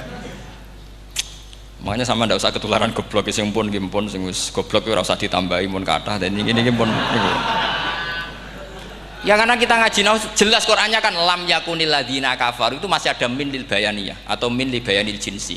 Kafaru itu sapa? Siji min ahlil kitab, 2 kafaru sing wal musyrikin. Dua-duanya tidak pernah munfakina hatta ta'tiyahumul bayinah. Mereka tidak akan tercerabut dari pikirannya sehingga ada bayinah. Bayinah itu siapa? Rasulun minallah yatslu sufam. Nah, ketika Nabi menjelaskan asal usul nasabnya bahwa Sayyid Adnan itu ila Ismail, Ismail jelas putra Nabi Ibrahim, mereka terus baru iman karena ada fihi ayatum bayinatum maqamun apa Ibrahim.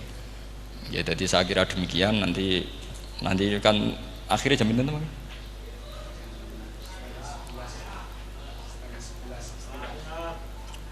Oh, niki jam pinten istiwa? Nggih, terus saya pikir niku nggih. Kalau misalnya tadi ada tanya jawab, ya tanya jawab carane ngalim saja kan. Itu lebih realistis. Karena kalau sampean iskal, misalnya saya iskal dengan ini kan malah bingung kan. Kalau kamu terkenal pinter, iskal kita gobloke. Nah wis pinter kok iskal gitu. Jadi saya niru ilmunya Abu Nawas. Abu Nawas tidak bisa pidato. Nggak bisa pidato, suatu saat dipaksa pidato sama khalifah itu. Hei para hadirin, kamu pinter apa goblok? Nah mereka pinter, mau ngandani wong pinter, terus pinter kok ngandani gitu. Akhirnya hadirin itu kan karena seneng sama Abu Nawas itu seneng. Ya sudah Abu Nawas, kalau gitu kita goblok. Aku mau mengambil wong goblok. Akhirnya terus wassalamualaikum warahmatullahi wabarakatuh. Jadi itu Abu Nawas juga bisa pidato, tapi dia tahu saja caranya menyelesaikan masalah. Jadi itu Abu Nawas. Jadi ya orangnya kacau tapi cerdas itu, makanya jadi guyonan. Sebenarnya Abu Nawas itu figur yang nyata, tapi tidak senaif yang diceritakan orang-orang di anekdot itu. Ya, beliau itu orang soleh ketika era Harun ar-Rasyid. Tapi ya tadi karena banyak cerita yang macam-macam. Ya, Abu Nawas itu, makanya ini cerita anekdot. Jadi riwayatnya nggak jelas tapi lucunya jelas. Jadi itu. Dia itu mangkel punya tetangga profesor ahli astronomi. Adiknya aku mau iso omong tok. Abu Nawas mau pinter molak-malik omong kan masyhur itu dia cerita. Hari Senin tanggal sekian lihat Abu Nawas di alun-alun mau terbang. Orang lihat semua itu Abu Nawas itu ya sudah di podium ya hanya gitu-gitu. Kok nggak mau terbang-terbang? Ya mau itu ya tidak. Wassalamualaikum warahmatullahi wabarakatuh. Yang bilang Abu Nawas terbang siapa? Abu Nawas mau terbang. Yang namanya mau itu ya tidak.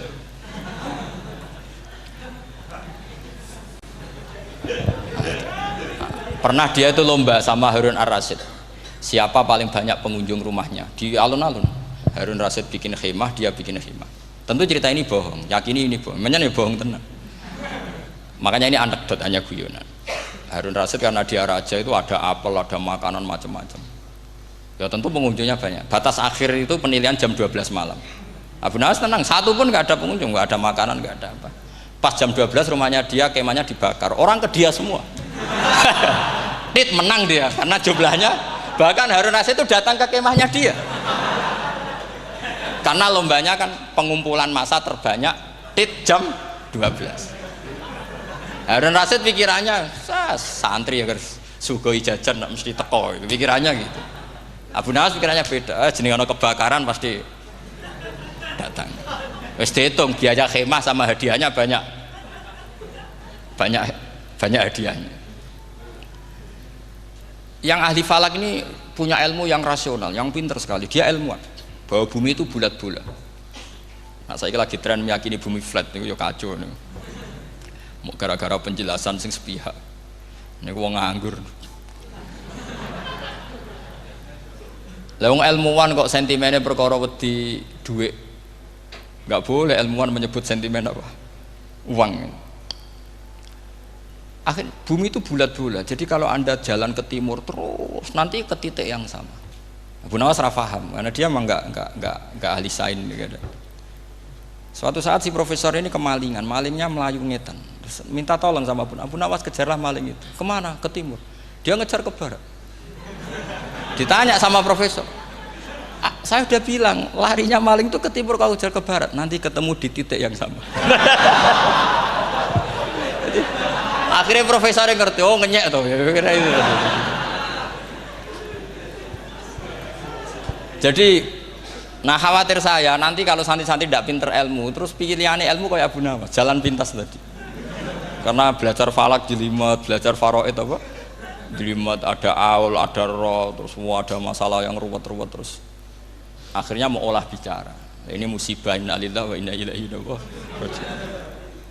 Itu tidak boleh. Quran tidak mengajarkan itu. Quran tetap mengajarkan ilmu meskipun ada nilai seninya. Ya tadi nilai seni tadi misalnya Allah mencontohkan daraba wa masalah rajulan fihi syuraka. Terus kedua uniknya Quran itu begini. Setelah dipikir itu nyata-nyata lebih detail. Misalnya begini. Ketika Allah mencontohkan ba'udah itu nyamuk. Itu orang-orang kafir itu bilang gini, "Ya Muhammad, Tuhan Anda kehilangan stok ilmiah." Sehingga contoh itu enggak yang dahsyat tapi sekedar nyamuk. Wong nyamuk kok digawe contoh. Mbok ya contoh itu dinosaurus, tak jerapah, tak apalah yang keren itu. Mosok contoh apa? Nyamuk. Terus Allah menjelaskan innallaha la yastahi ayyadriban apa? Masalam ma. Contoh apa saja? Apa saja itu ditafsiri ba'udatan fama fawqaha. Entah itu nyamuk, fama fawqaha atau yang di atasnya nyamuk. Maksudnya di atasnya itu fil killah atau fisighor atau yang di atas nyamuk yang lebih kecil ketimbang nyamuk. Sekarang saya contohkan kata Rasulullah contoh yang kecil saja, nggak usah bikin nyawa, nggak usah, itu terlalu mustahil. Seorang pemahat patung, terus kamu pesen, "Pak, aku gaekno patung gajah," mesti muni sanggup. Tak muni, "Pak, gaekno patung gajah ukurannya ya semestinya gajah." Oke. Tapi Pak, aku gaekno patung nyamuk ukurannya ya sak nyamuk. Kira-kira sanggup apa enggak? Artinya ketika Allah gawe nyamuk itu lebih sulit ketimbang gawe gajah apa lebih mudah? Lebih sulit. Karena nyamuk yang sudah kecil, dia punya alat kelamin terus seberapa juga. Alat kelaminnya juga tetap harus ada lubangnya terus seberapa juga. Temen saya malah ada yang cangkem elek bilang gini, lalu ya punya kuman, kumannya seberapa? Nah ini pentingnya ngaji akal. Kamu jangan hanya bilang, wow dinosaurus, jerapah, seru nyamuk. Nah karena orang sudah ada itibar dengan nyamuk, didatangkanlah nyamuk banyak. Sebenarnya nyamuk banyak itu mergo mangkel, gak diperhatikan itu. Makanya terus. Lah ini saya tahadus binemat, istri saya itu sering protes. Istri saya kalau manggil saya Gus karena orang Jawa Timur. Itu sama-sama jagongan itu, saya itu tidak pati sering digigit, namun ya digigit tidak sesering sampean, itu jelas. Terus saya tanya, Gus punya doa apa, kenapa tidak pati begitu digigit nyamuk? Saya bilang, karena saya sudah tahu hikmahnya nyamuk. Jadi harusnya dia sudah tidak nyerang saya, kata saya gitu. Makanya ini ijazah, agak mandi salah sampean gitu. Karena tadi logika yang terbangun gitu. Kalau Allah bikin gajah, melubangi belalai gajah itu masih masuk akal. Bahkan saat kita bikin patung masih bisa. Tapi kata dia, nyamuk itu sudah kecil, harus punya usus, harus punya alat kelamin, harus punya telur. Telurnya juga detail lagi. Ini disebut inna woha la istahyi ayyadriba mathalam ba'udah. Sehingga ba'udah di mata ahli tafsir, di mata ulama, ini contoh yang luar biasa. Tapi di mata orang-orang yang nggak seneng mikir, kok terima nyamuk itu. Makanya saya minta kangkang di sini bisa makan itu harus syukur. Makan itu luar biasa. Saya itu sering nyontohkan di Jogja ini. Saya punya teman sakit, kalau nggak ada obat dari Belanda itu mati. Kalau ini nggak dapat obat bagus dari Belanda atau dari Jerman itu meninggal.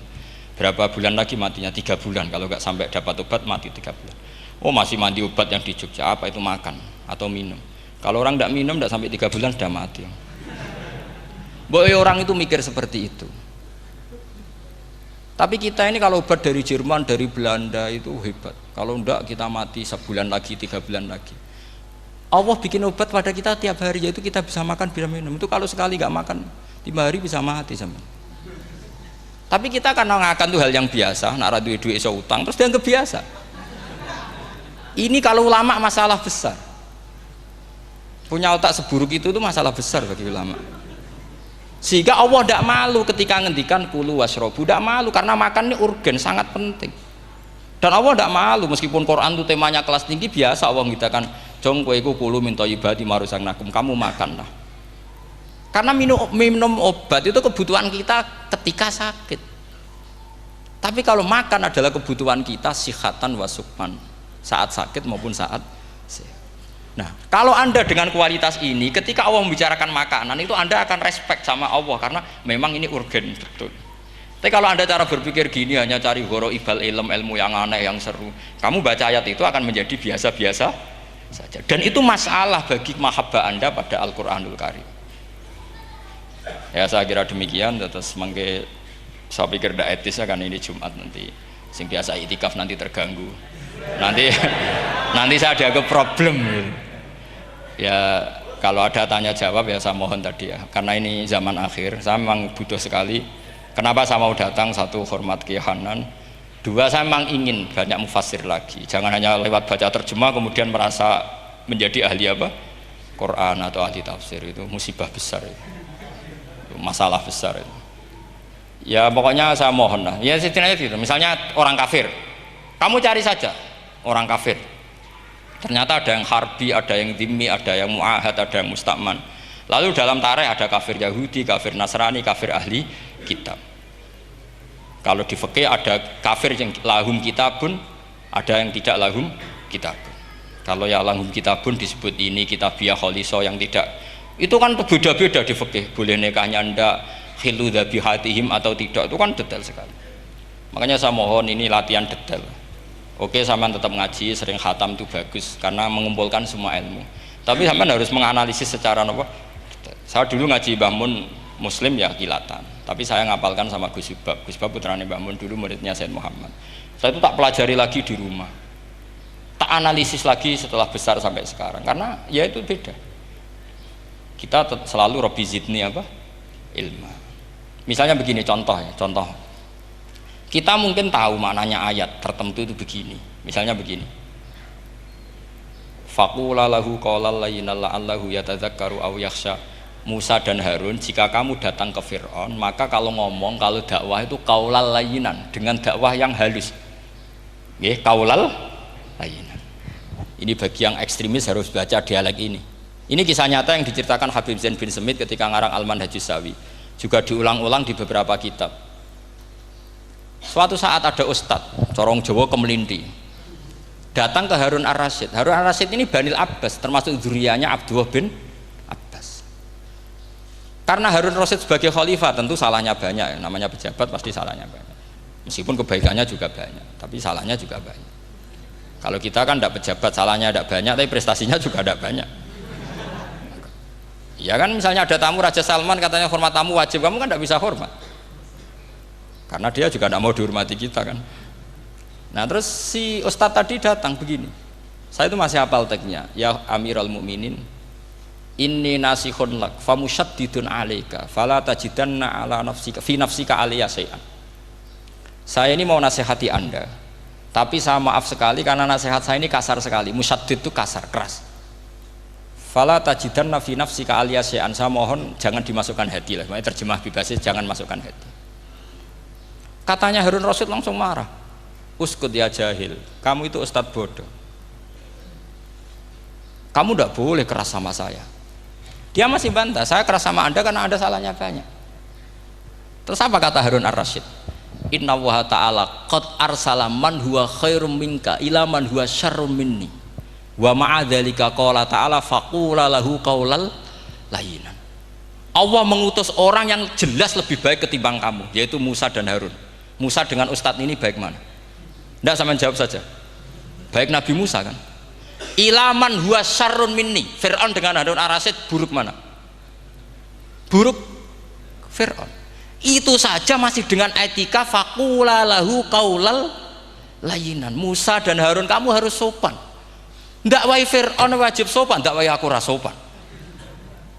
Lah ini sudah iktibar dari terjemah netral atau terjemah yang datar, bahwa Allah ngutus Musa dan Harun ke Fir'aun dan Musa dan Harun diharuskan kaulal layinan, tapi menjadi energi mafhum yang luar biasa. Nak dakwai Fir'aun wae kaulan layinan, apa maneh dakwai podo-podo mukmin. Makanya kata Harun Rasyid, uskut ya jahil, inna wa ta'ala qad arsala man huwa khairum minka ila man huwa syarrun minni wa ma'adzalika qala ta'ala faqula lahu qaulal layyin. Ya, saya kira demikian, saya kembalikan ke moderator.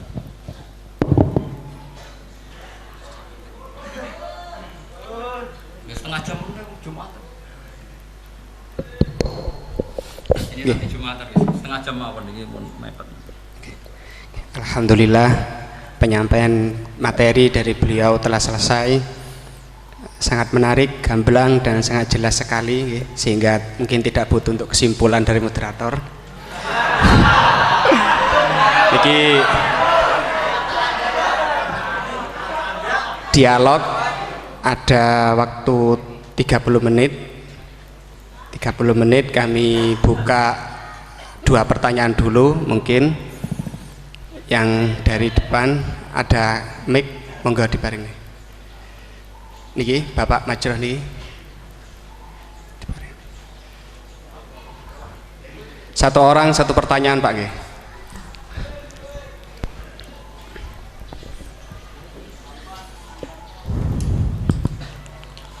Terima kasih waktunya kepada Kiai Ahmad Bahauddin Nur Salim. Saya mau bertanya mengenai tadi yang disampaikan bahwa setiap umumul Quran pasti ada mukhassisnya. Ketika dilihat zaman sekarang ada kelompok liberal yang mencoba untuk mengamandemen Al-Quran dengan tidak mengkaitkan konteks zaman dulu, malah mengkaitkan dengan konteks zaman sekarang.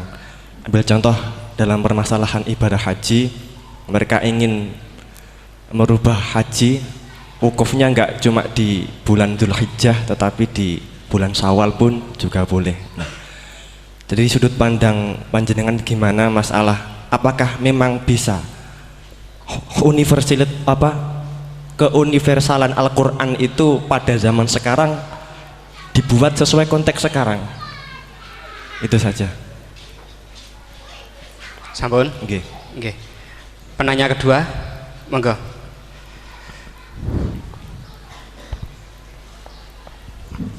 Assalamualaikum warahmatullahi wabarakatuh. Waalaikumsalam. Dumateng Yai, ini ada pertanyaan tentang penafsiran Al-Quran berdasarkan ilmu sains. Untuk abad sekarang kita mengenal teori ledakan besar yang sudah sangat populer. Namun walau demikian ilmu ini masih dalam bentuk zon yang wakilnya hakikatnya kita belum tahu dan belum yakin secara pasti. Namun teori ledakan besar ini kemudian disinkronkan dengan Al-Quran dengan penafsirannya bahwa ternyata di dalam Al-Quran itu sudah ada teori ledakan besar. Pertanyaan saya begini, menimbang ilmu teori ledakan besar ini adalah ilmu dzon, ini masih memungkinkan ilmu ini salah, sehingganya penafsiran terhadap Al-Quran ini menimbulkan kekhawatiran, yakni kalau ilmu ini sebenarnya salah kemudian disinkronkan dengan Al-Quran, nanti ada penyalahan dalam penafsiran. Namun sisi lain terdapat kebaikan, yakni ada banyak orang bicara bahwa Al-Quran turun sekian ratus tahun lalu ternyata di dalamnya memuat teori ledakan besar yang baru muncul abad modern ini. Dari penjelasan ini pripun monggo Yai tentang penafsiran berdasarkan ilmu yang masih dzon, yang belum hakikatan seperti ini, monggo. Oke, sama namanya. Oke. Sing pertama Pak Ulil, yang kedua Pak Anwar. Itu sudah sama-sama keren Pak ya. Nggih. Pak mahasiswa. Pak Ulil apa Ulin? Ulil. Pak Ulil. Ulil apa? Ulil Absor. Sudah Ulil Absor, sudah bener ya. Itu namanya sudah bener. Nggih. Yang kedua Anwar ya? Kedua Pak Anwar. Enggak, sudah gitu dulu. Cekap dua dulu. Sing pertama mungkin nek jenengan niki pertanyaan yang pertama, apakah keumuman Al-Quran bisa ditaksis sesuai konteks sekarang, konteks sekarang kekinian niki, niku pertanyaan yang pertama. Pertanyaan yang kedua, kejadian sains yang sesuai dengan sains, ilmu sains niku apa bisa juga dibenarkan ditafsirkan ke Al-Quran, mengingat ilmuwan-ilmuwan sains sekarang mengatakan bahwa Al-Quran itu banyak yang sesuai dengan sains akhir-akhir ini. Nah, seperti ledakan besar niku kalau diarahkan ke Al-Quran, apa memang sains itu sebenar-benarnya persis dengan Al-Quran atau masih ada kemungkinan nggak sama? Hafal Quran bukan? Buatan apa belum? Tapi hafal juz 30. Nggak betul. Enggak. Ya. Ini rileks saja ya. Memang saya ulang lagi. Memang syaratnya itu hafal Quran tadi. Enggak, karena begini, saya berkali-kali berdebat sama orang-orang liberal. Sekarang saya tanya, mereka kan senang sekali ya mengutip ayat la ikraha fiddin, bahwa dalam agama itu tidak perlu pemaksaan. Sebetulnya ayat itu jelas ada terusannya, qad tabayyana rusydu minal ghayy. Yang benar tentu begitu jelas, terpisah betul begitu jelas, yang benar ya benar, yang salah ya salah. Sehingga kita tidak perlu memaksa orang, misalnya 2 ditambah 2 itu 4, terus kamu paksa, kalau nggak mengatakan 4 tak penjara, itu tidak perlu. Kalau orang waras pas bilang 2 tambah 2 4, 1 tambah 1 2. Kebenaran la ilaha illallah itu seperti itu, kebenaran yang begitu nyata sehingga tidak butuh dipaksa. Jadi sebetulnya la ikraha fiddin itu konteksnya, karena kebenaran benar-benar sudah punya eksistensi yang nyata, untuk diakui itu tidak butuh pemaksaan. Orang seluruh Indonesia kan bilang 1 tambah 1 itu 2, nggak usah diintimidasi nanti ditangkap Pak Gatot gitu. Ya tidak perlu. Makanya terusannya ayat. Lah repotnya sekarang santri-santri kalau pidato khitobiah di pondok-pondok ya diputus kayak orang liberal. La ikraha fiddin. Itu belum wakaf, masih qad tabayyana rusdu minal ghayy. Paham yang saya maksud ya? Sehingga kadang Nabi itu ngendikan secara ekstrim. Misalnya mangqala la ilaha illallah dakhalal jannah. Siapa yang meyakini la ilaha illallah nanti pasti masuk surga. Entah kapan pasti masuk surga. Kalau belum ya antri masih, tapi pasti lah.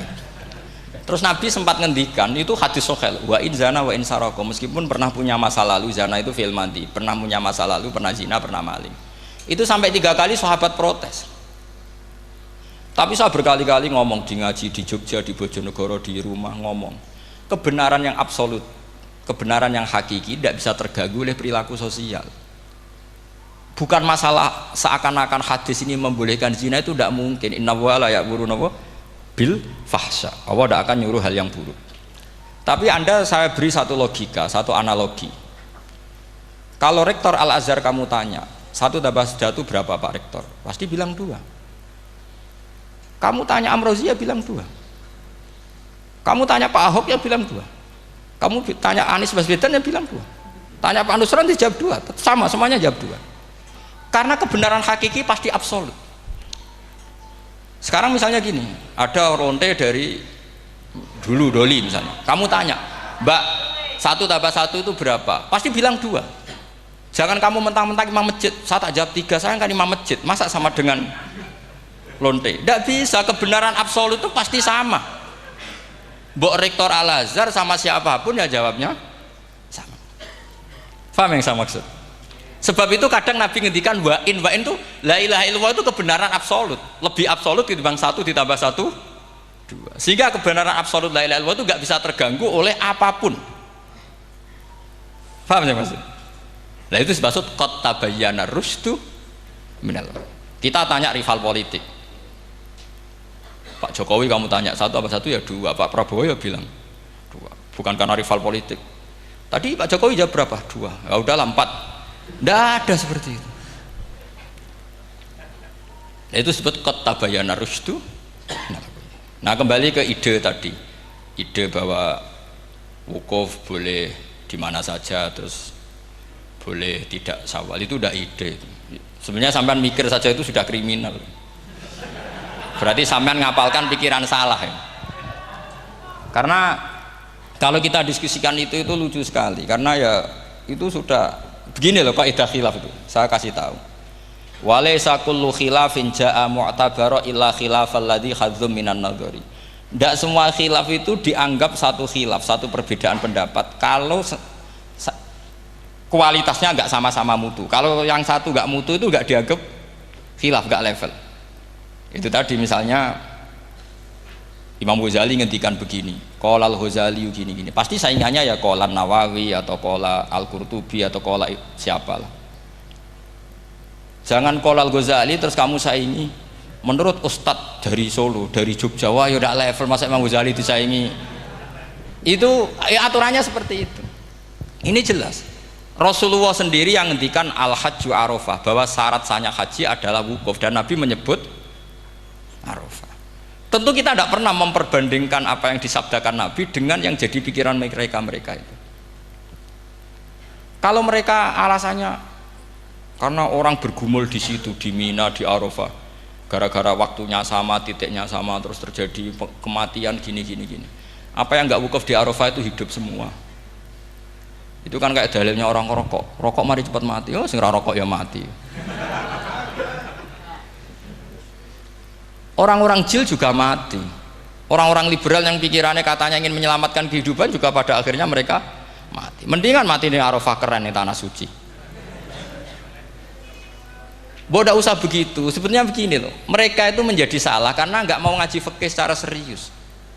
Saya itu menyesal sekali ya, kenapa sih orang wukuf itu kok dungani suwira barbar itu memang sakiliane. Boleh dungo itu yakin pangeran apian sediluk itu tetap dituruti gitu aja, gak usah lama-lama. Ya kata hikam kan gitu, ngelingno pangeran udah suwi-suwi, sing perlu dielingno sing iso lali, pangeran iso lali kok amen mbok elingno wae kan gitu cara madzhab hikam. Makanya kata madzhab hikam kan gitu, wa inna ma yunabbahu man yajuzu alaihil ikhfal, yang boleh diingatkan yang mungkin lupa. Tapi kalau masih ingat ya sudah tidak usah diingatkan lagi. Doa itu sekali saja. Saya ini termasuk korban kitab hikam. Loh, saya itu berkali-kali ke Mekah. Itu saya kalau dongo itu pertama di Multazam berdoa. Itu saya sebagai santri, ya pas di Multazam ingin berdoa lagi. Tapi mesti spontan itu ingat hikam. Yang boleh diingatkan, yang mungkin lupa. Akhirnya bilang, ya sudah tadi Gusti, ya gitu dok. Di putaran ketiga bilang, tadi loh Gusti, ya gitu terus. Karena memang saya malu mengingatkan zat yang nggak mungkin lupa. Tapi sampean jangan ikut saya, ini kriminal. Ini termasuk sisi-sisi kriminal ilmu saya. Tapi ilmunya ada, sampean cari di hikam. Wa inna ma yunabbahu man yajuzu alihil ikhfal. Yang boleh diingatkan, yang berpotensi lupa. Mungkin Anda punya dalih, wah aku dongo mau nunjukno butuh Gus, tapi ra kepen disembadani. Ya alhamdulillah aku yang ngono. Tapi tak pikir makom sampean tidak seperti itu, tetap kepengen disembadani. Lalu pertanyaannya kemudian, kalau kita ngikuti fikih, sebetulnya nggak perlu menumpuk di Arafah. Sama cari di takrib, di mu'in, di semua bab fikih. Wukuf di Arafah itu sah dan nggak perlu muksun. Walau mutarodidan, meskipun hanya jalan-jalan. Bahkan di Fathul Mu'in diberi walau lagi, walau fitolabi abidin. Moro Arafah, golek duit ceblok atau golek apa, ini ya wis sah. Lu andai kan semua melakukan itu mau ngesif muter saja kan selesai kan. Mari terus dodongkrok di situ lama-lama. Iya enggak? Zaman Fathul Mu'in dihentikan walau mutarodidan, lewat tok itu sudah sah. Bahkan walau fitolabi abikan, meskipun tidak punya niat wukuf, pokoknya ke situ ya sudah nyari-nyari apa gitu. Sing mari menumpuk gara-gara semua itu ingin ideal. Wah mumpung di Arafah, ngentekno Tegal, ngentekno sawah, wah sudah. Makanya kalau haji itu sama orang yang ngedol Tegal mesti seru, wah itu nangis.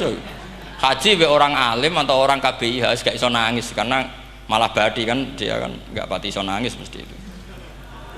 Nah ini kan, nah ini penting saya utarakan. Jadi andikan orang itu ya haji kayak orang-orang alim. Setahu saya orang-orang alim kalau haji ya biasa saja, sekadarnya. Karena ya dia tahu ini masalah karena nanti ganggu yang lain, sekadarnya. Karena kita ini berlebihan, akhirnya menumpuk di situ. Padahal fikih zaman dulu sudah mengatakan walau mutarodidan fitolabi abikin, jelas itu takbirnya. Masih ingat atau tidak takbir itu? Harus ingat kan? Jadi ini kan problem kita lagi-lagi tidak hafal, kita tidak menguasai ngotok fikih. Saya dulu sinau Fathul Mu'in, makanya Gus Zofur itu cerita, kita ini hidup, Gus Zofur sering cerita ke saya, kita ini hidup berkah Gus. Zaman saya jenengan itu rata-rata teman-teman Fathul Mu'in itu setengah hafal i'anah. Ya karena kompetitornya ya baik, peminatnya ya baik. Dulu saking senengnya Gus Naji sama ilmu itu, beliau pernah ikut Fathul Mu'in era saya. Padahal sudah dari Mekah lama. Saking senengnya ilmu. Jadi kita dulu biasa diskusi dengan Gus Naji, dengan Gus Zofur karena saking senengnya ilmu. Ya itu tadi. Karena memang ilmu itu asik. Tapi kita ini belajar fikih itu tidak seperti itu. Kita sudah kayak ya sudah kayak orang-orang yang nggak mau fikih.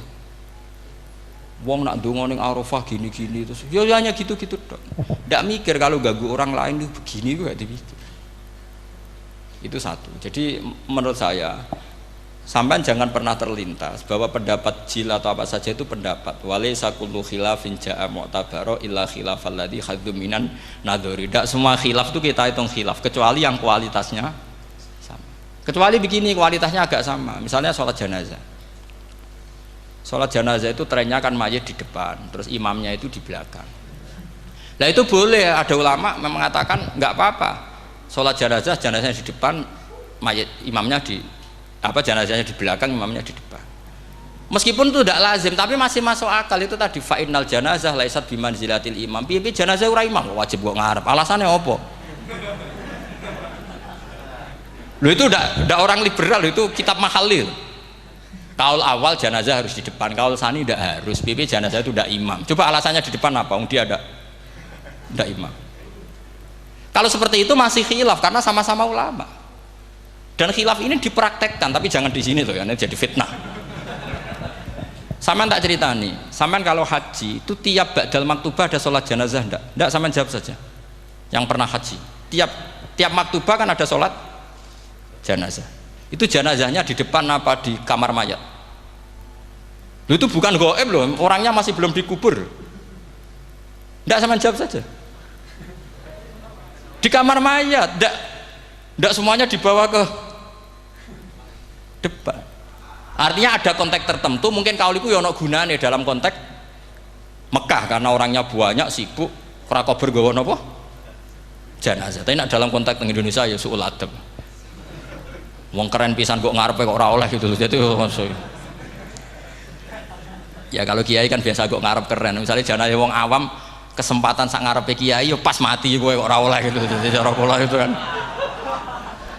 Lah iya misalnya ana wong awam goblok mati.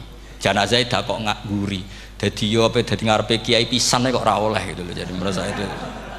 Tapi kalau kamu mengatakan ini fardhu ain, kalau nggak di depan nggak salah, alasan Anda apa? Ini tuh udah imam. Yang wajib di depan kita ini kalau imam. Lah seperti itu khilaf. Ini cerita khilaf. Mutu, alasannya sama-sama mutu. Qailnya yang punya pendapat ya sama-sama mutu karena diceritakan kita mahali. Dan dipraktekkan di Arab Saudi, yaitu banyak jenazah di kamar mayat, tetap sholat apa? Jenazah. Gaib. Itu pernah saya praktekkan, tapi sekali itu saja, mungkin tidak terulang. Pas kemarin Banafe Hajin, Banafe itu dekat jenazah itu tidak mungkin, banyak sekali. Gak sholat itu bengi-bengi tak anteni nganti jam loro, dan saya akrab sama beliau, sering guyon sama saya. Sebelum meninggal itu berkali-kali, ya memang masih keluarga sama saya, jadi sering guyon. Dulu sering guyon sama saya. Ya, aku sebenarnya tenanan, ini sering ngandani saya. Gitu. Saya nggak ngira kalau mau wafat. Akhirnya saya itu ke masjid sama anak saya namanya Hasan, acung nyelati Banafe. Pak kok nggak di depannya? Ya sudah ini darurat, karena nggak mungkin mendekat beliau.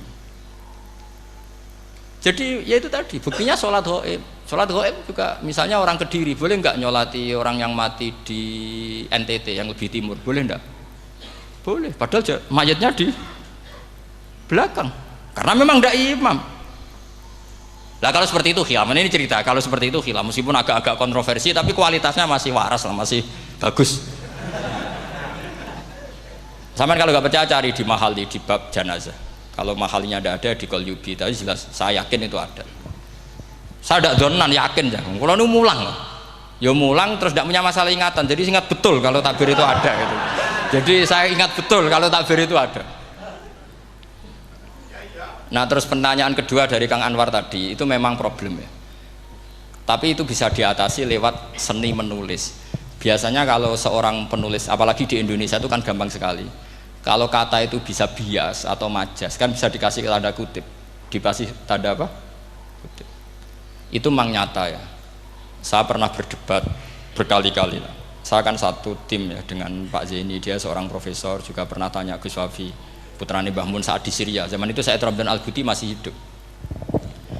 Saya itu punya komunitas dokter. Ini cerita nyata ya. Yang dia tanya gini, Pak Bahak, kita ini ahli embriologi dan tidak pernah ada ceritanya ada segumpal darah dalam proses embriologi. Yang ada itu sekian zigot yang berhasil nempel di dinding rahim itu nanti yang jadi janin. Jadi kalau kita ngaji ada segumpal darah itu menjadi aneh bagi kita karena proses itu tidak ada. Ya saya jawab ya enteng saja. Ya kan yang bilang segumpal darah itu kiai kan tidak Quran. Makanya benar Kang Anwar tadi yang ngomong itu mufasirnya atau kiainya yang terjemah. Kalau Quran hanya bilang min alakin. Iqra bismi rabbikal ladzi khalaq khalaqal insana min alaq. Alaq itu kan dari kata alaqa ya'liku alaqon, sesuatu yang nempel itu namanya alaqah. Makanya di Alfiyah ada wa ulqatun hasilatun, ulqah itu sesuatu yang terkait atau yang menempel. Sehingga ya pokoknya kalau alaq itu artinya tidak harus segumpal darah, bisa sesuatu yang menempel. Sama cari di kamus, dicari sama dia kamus. Alika ya'liku menempel. Oh, ya oke Pak, enggak masalah. Nah, lalu kalau kita memaksakan itu bukti ilmiahnya Quran ya resiko juga. Nanti ada penelitian yang berbeda. Makanya kita bisa memanfaatkan tanda kutip. Kalau lafadz itu majas atau kata itu majas, kalimat itu majas. Atau kita menganalisis secara balaghah min jinsi dzalikat dam. Misalnya begini, saya kalau sedang benci Anda, saya akan bilang kamu itu membawa WC. Wong tak melete gawa WC ngalor ngidul, karena di perut kita memang ada kotoran. Berarti kita ini WC yang melaku ngalor ngidul. Oke, itu saat kita benci manusia. Coba sampean lihat di kitab tasawuf. Faqih fatatakabbar wa anta kanafun minal aknam, itu kan disebut kamu kok sombong kowe iku WC melaku. Tapi nanti kalau kamu ngaji di alam rohani, kamu disebut laqad khalaqnal insana fi ahsani taqwim. Artinya bisa saja alakin ini benar-benar maknanya segumpal darah. Tapi dalam konteks manusia, jenis kamu adalah jenis segumpal darah. Bukan dalam proses embriologi mengalami segumpal darah. Kita masih bisa berkelit, asal kamu ilmunya banyak, hafalannya banyak, tetap bisa berkelit. Problemnya kadang kita tidak punya ilmu. Loh ya, ini kisah nyata ya. Jadi kemarin entah tanggal berapa saya lupa, itu kan Kemenak datang ke Yai, ke Mbah Mun, ke Gus Zofur. Di antara usul saya seperti itu, mbok terjemah Kemenak, kalau yang terkait sain itu dikasih bahasa yang bias, karena nanti kalau tidak bias, ini nanti ada penelitian kelihatan Quran dianggap loh ya, dianggap salah. Sebenarnya salah yang terjemah. Atau kita yakin sesuai ilmiah, ternyata suatu saat ada penemuan yang berbeda. Kita bisa manfaatkan tadi seni menulis tadi, misalnya tanda kutip atau dipakai kata bias. Ya misalnya begini, contoh paling gampang tadi, misalnya kita bangga misalnya Quran terbukti benar ketika mengatakan wa ja'ala bainahuma barzakha wa hijra mahjura, antara air tawar dan air laut itu ada pemisah. Kita mungkin ya setuju nyari-nyari ayat tentang Big Bang, tentang apa ledakan yang dahsyat. Tapi apapun itu teori itu bisa iya bisa tidak. Nah itu kita bisa manfaatkan tanda kutip. Atau seni pakai lughat. Saya beri contoh seni lughat begini. Keyakinan santri yang di sini, yang di kewagian sini, makhluk itu yang terkenal kan 3, manusia, jin, terus setan. Sudah kan 3 itu. Keyakinan sampean manusia dengan jin sama apa enggak? Beda kan, katanya beda. Terus jin dengan setan itu beda apa sama? Enggak, sampean jawab. Beda, rata-rata santri fikih bilang beda, karena jin itu bisa mukallaf, bisa sholat, bisa enggak. Kalau setan pasti enggak sholat. Tapi pecinta orang sholat dia, kalau orang sholat datang, penggemar dia, mau ganggu gitu. Nah sekarang pertanyaannya gini, lalu ketika para ulama mengatakan jin dan malaikat itu beda, jin dengan setan beda, tapi di Quran itu ada loh ayat fasajadu illa iblis kana minal jinni fafasaqa an amri rabbi. Jelas ayatnya di surat Isra kalau nggak salah tuh, kana minal jin, kana ono sopo iblis iku minal jinni. Padahal tadi Anda yakin iblis dan jin itu tidak sekategori, tapi ayat itu kana minal jin. Caranya gimana? Gampang, sama cari di tafsir Baghawi atau tafsir Ibnu Katsir. Caranya adalah dianalisis secara lughat. Sesuatu yang nggak kelihatan atau yang gelap disebut jannah. Misalnya malam, kata Quran apa? Falamma janna alaihi lailu ra'a kaukaba. Karena malam itu gelap disebut jannah. Orang yang gila karena masturul akli disebut majnun. Karena madatul kalimah sama-sama jinnun. Madatul kalimah kan sama kan, jim nun musyaddad berarti jim nun nun. Saya ulang lagi ya, kalau malam disebut falamma janna alaihi lailu, kalau orang masturul akli disebut majnun, orang dalam kandungan disebut janin. Kullu dzalika yusamma bidzalik li'annahu mastur. Semua dinamakan itu karena mastur, tidak kelihatan. Nah, sekarang sampai tak tanya, iblis itu kelihatan apa enggak? Ndak, berarti kalau kana ono sopo iblis minal jinni setengah barang sing ora ketok. Kecumanane minal jinni kelompok jin. Nanti kamu masalah dengan kiai Anda meyakini, "Lho jin kok iblis?" Beda. Jin iku iso ngaji. Ya gampang saja. Kalau jin yang sakolen ya jin yang bisa Islam bisa kafir. Tapi kalau kata jin yang dalam ilah iblis, kana minal jinni minal masturin. Faham yang saya maksud? Tetap bisa ada solusinya. Makanya ngaji itu jangan hanya Ibnu Katsir. Ibnu Katsir itu beliau hanya menjawab lewat riwayat.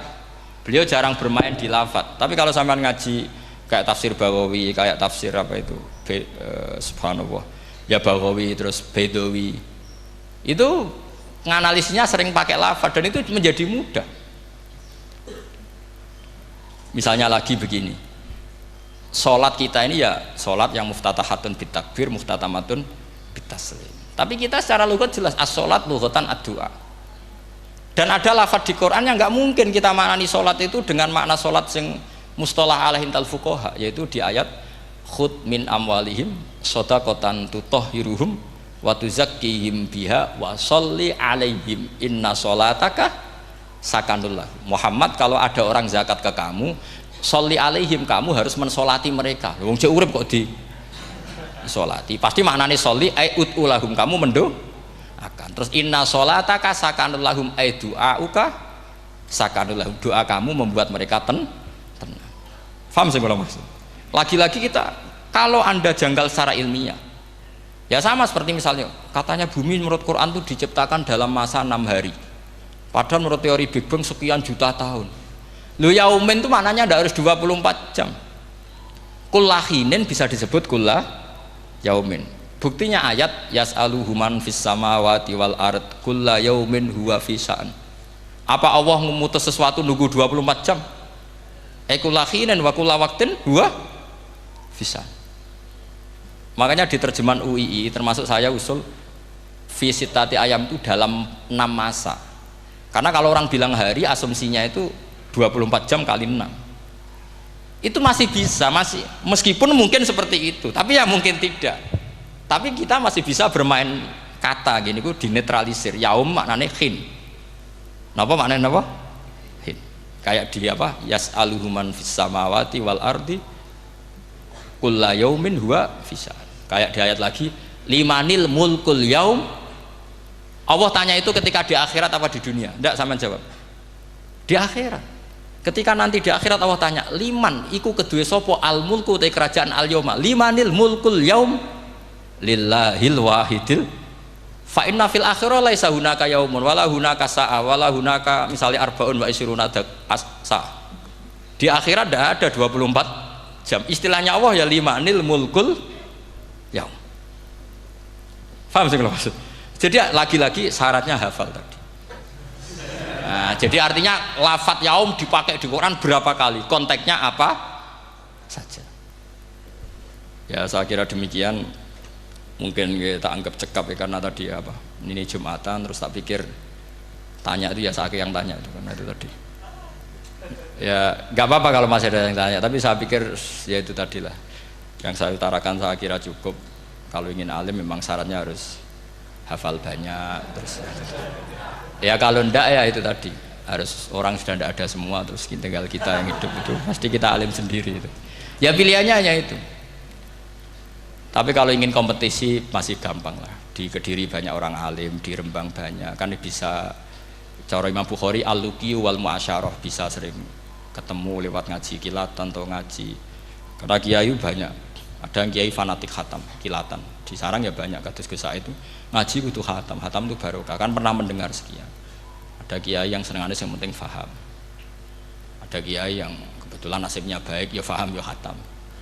Nah, itu ada santri macam-macam, sementing khatam, ono sing penting faham, ono sing penting ya penting untuk barokah. Repot asane. Repot es. Tapi yang penting itu saya mohon lah. Kalau orang lain tahu Quran lewat terjemah, kita kalau bisa jangan. Kita ini ngaji Jalalain, ngaji tafsir Sawi, ngaji macam-macam. Saya itu kalau sinau tafsir itu tak ulang-ulang. Saya itu sampai lupa khatam Jalalain berapa kali itu sampai lupa. Karena itu tadi, setiap saya baca pasti nanti analisisnya beda. Tadi misalnya u'budu rabbakum. Kalau dalam konteks orang kafir jelas wahidu rabbakum karena mereka masih melakukan isyrak. Tapi kalau orang Islam dibilang cong kamu ibadah, dawimu alal ibadah karena sudah Islam. Itu Imam Suyuti tidak konsisten. Tidak konsistennya karena beliau orang alim. Ya Yohanes kadang ditafsiri ahla Makkah. Memang saat itu konteksnya Makkah. Tapi dalam konteks Islam tentu wama arsalnaka illa kafatal lidasi basyira wa nadhira. Itu kan ulama. Kalau ingat asbabun nuzul ya Yohanes jelas ahla Makkah. Tapi kalau ingat umumul Quran nas ya kullan nas, bukan harus ahla apa? Makkah. Makanya ada fi tafsirin qala ahla Makkah, wa fi tafsirin akhar dia bilang ayyan nas. Ini yang mengulang-ulang akan paham karena konteksnya apa? Beda. Lagi-lagi ya tadi harus hafal. Ayuhan nas dipakai Quran berapa kali? Konteksnya apa saja? Makanya Ibnu Abbas ketika ditanya bagaimana perbedaan ayat Makkiyah dan Madaniyah, beliau enteng jawab. Biasanya kalau surat Makkiyah dimulai ya ayuhan nas karena mereka zaman itu masih kafir belum berstatus mukmin. Kalau di Madinah rata-rata khitab sudah ya ayyuhalladzina amanu karena di Madinah mayoritas sudah mukmin. Tetap memanfaatkan proses dialek dan itu mudah. Memang kalau kita neliti terus mudah. Maknanya mudah itu tidak sulit. Ya memang Nabi begitu. Sampean kalau hafal hadis nanti akan ngomong seperti saya. Itu otomatis. Misalnya begini, Nabi itu ditanya, ya Rasulullah, dulani ala amalin gini-gini, terus terakhir dia ya yudkhilunil jannah, yang bisa masukkan saya ke surga. Nabi jawabnya itu, inna dzalika yasir, itu gampang. Tapi terusannya yang enggak nguati, alaman yassarahu wah.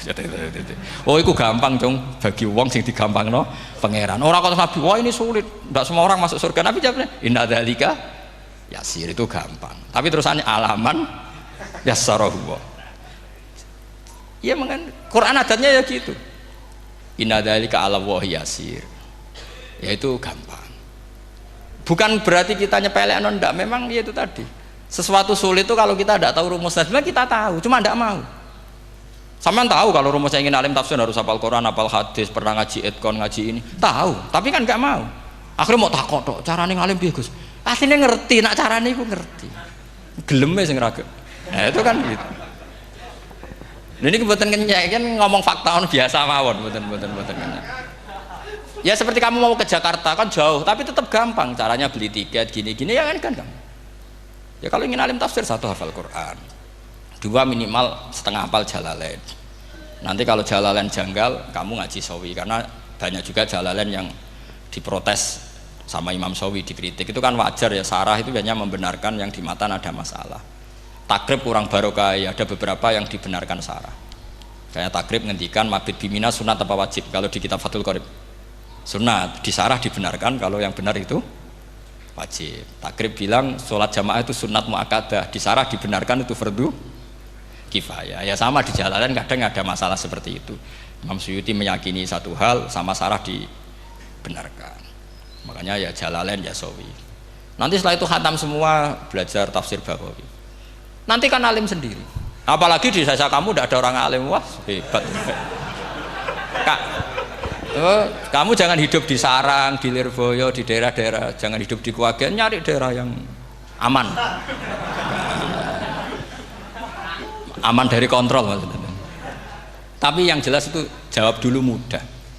Kalau kamu menjawab sulit, kualat neraka sama. Lihat bagaimanapun Quran disifati Allah walaqad yassarnal Qur'ana lidzikri fahal mim mudzakir.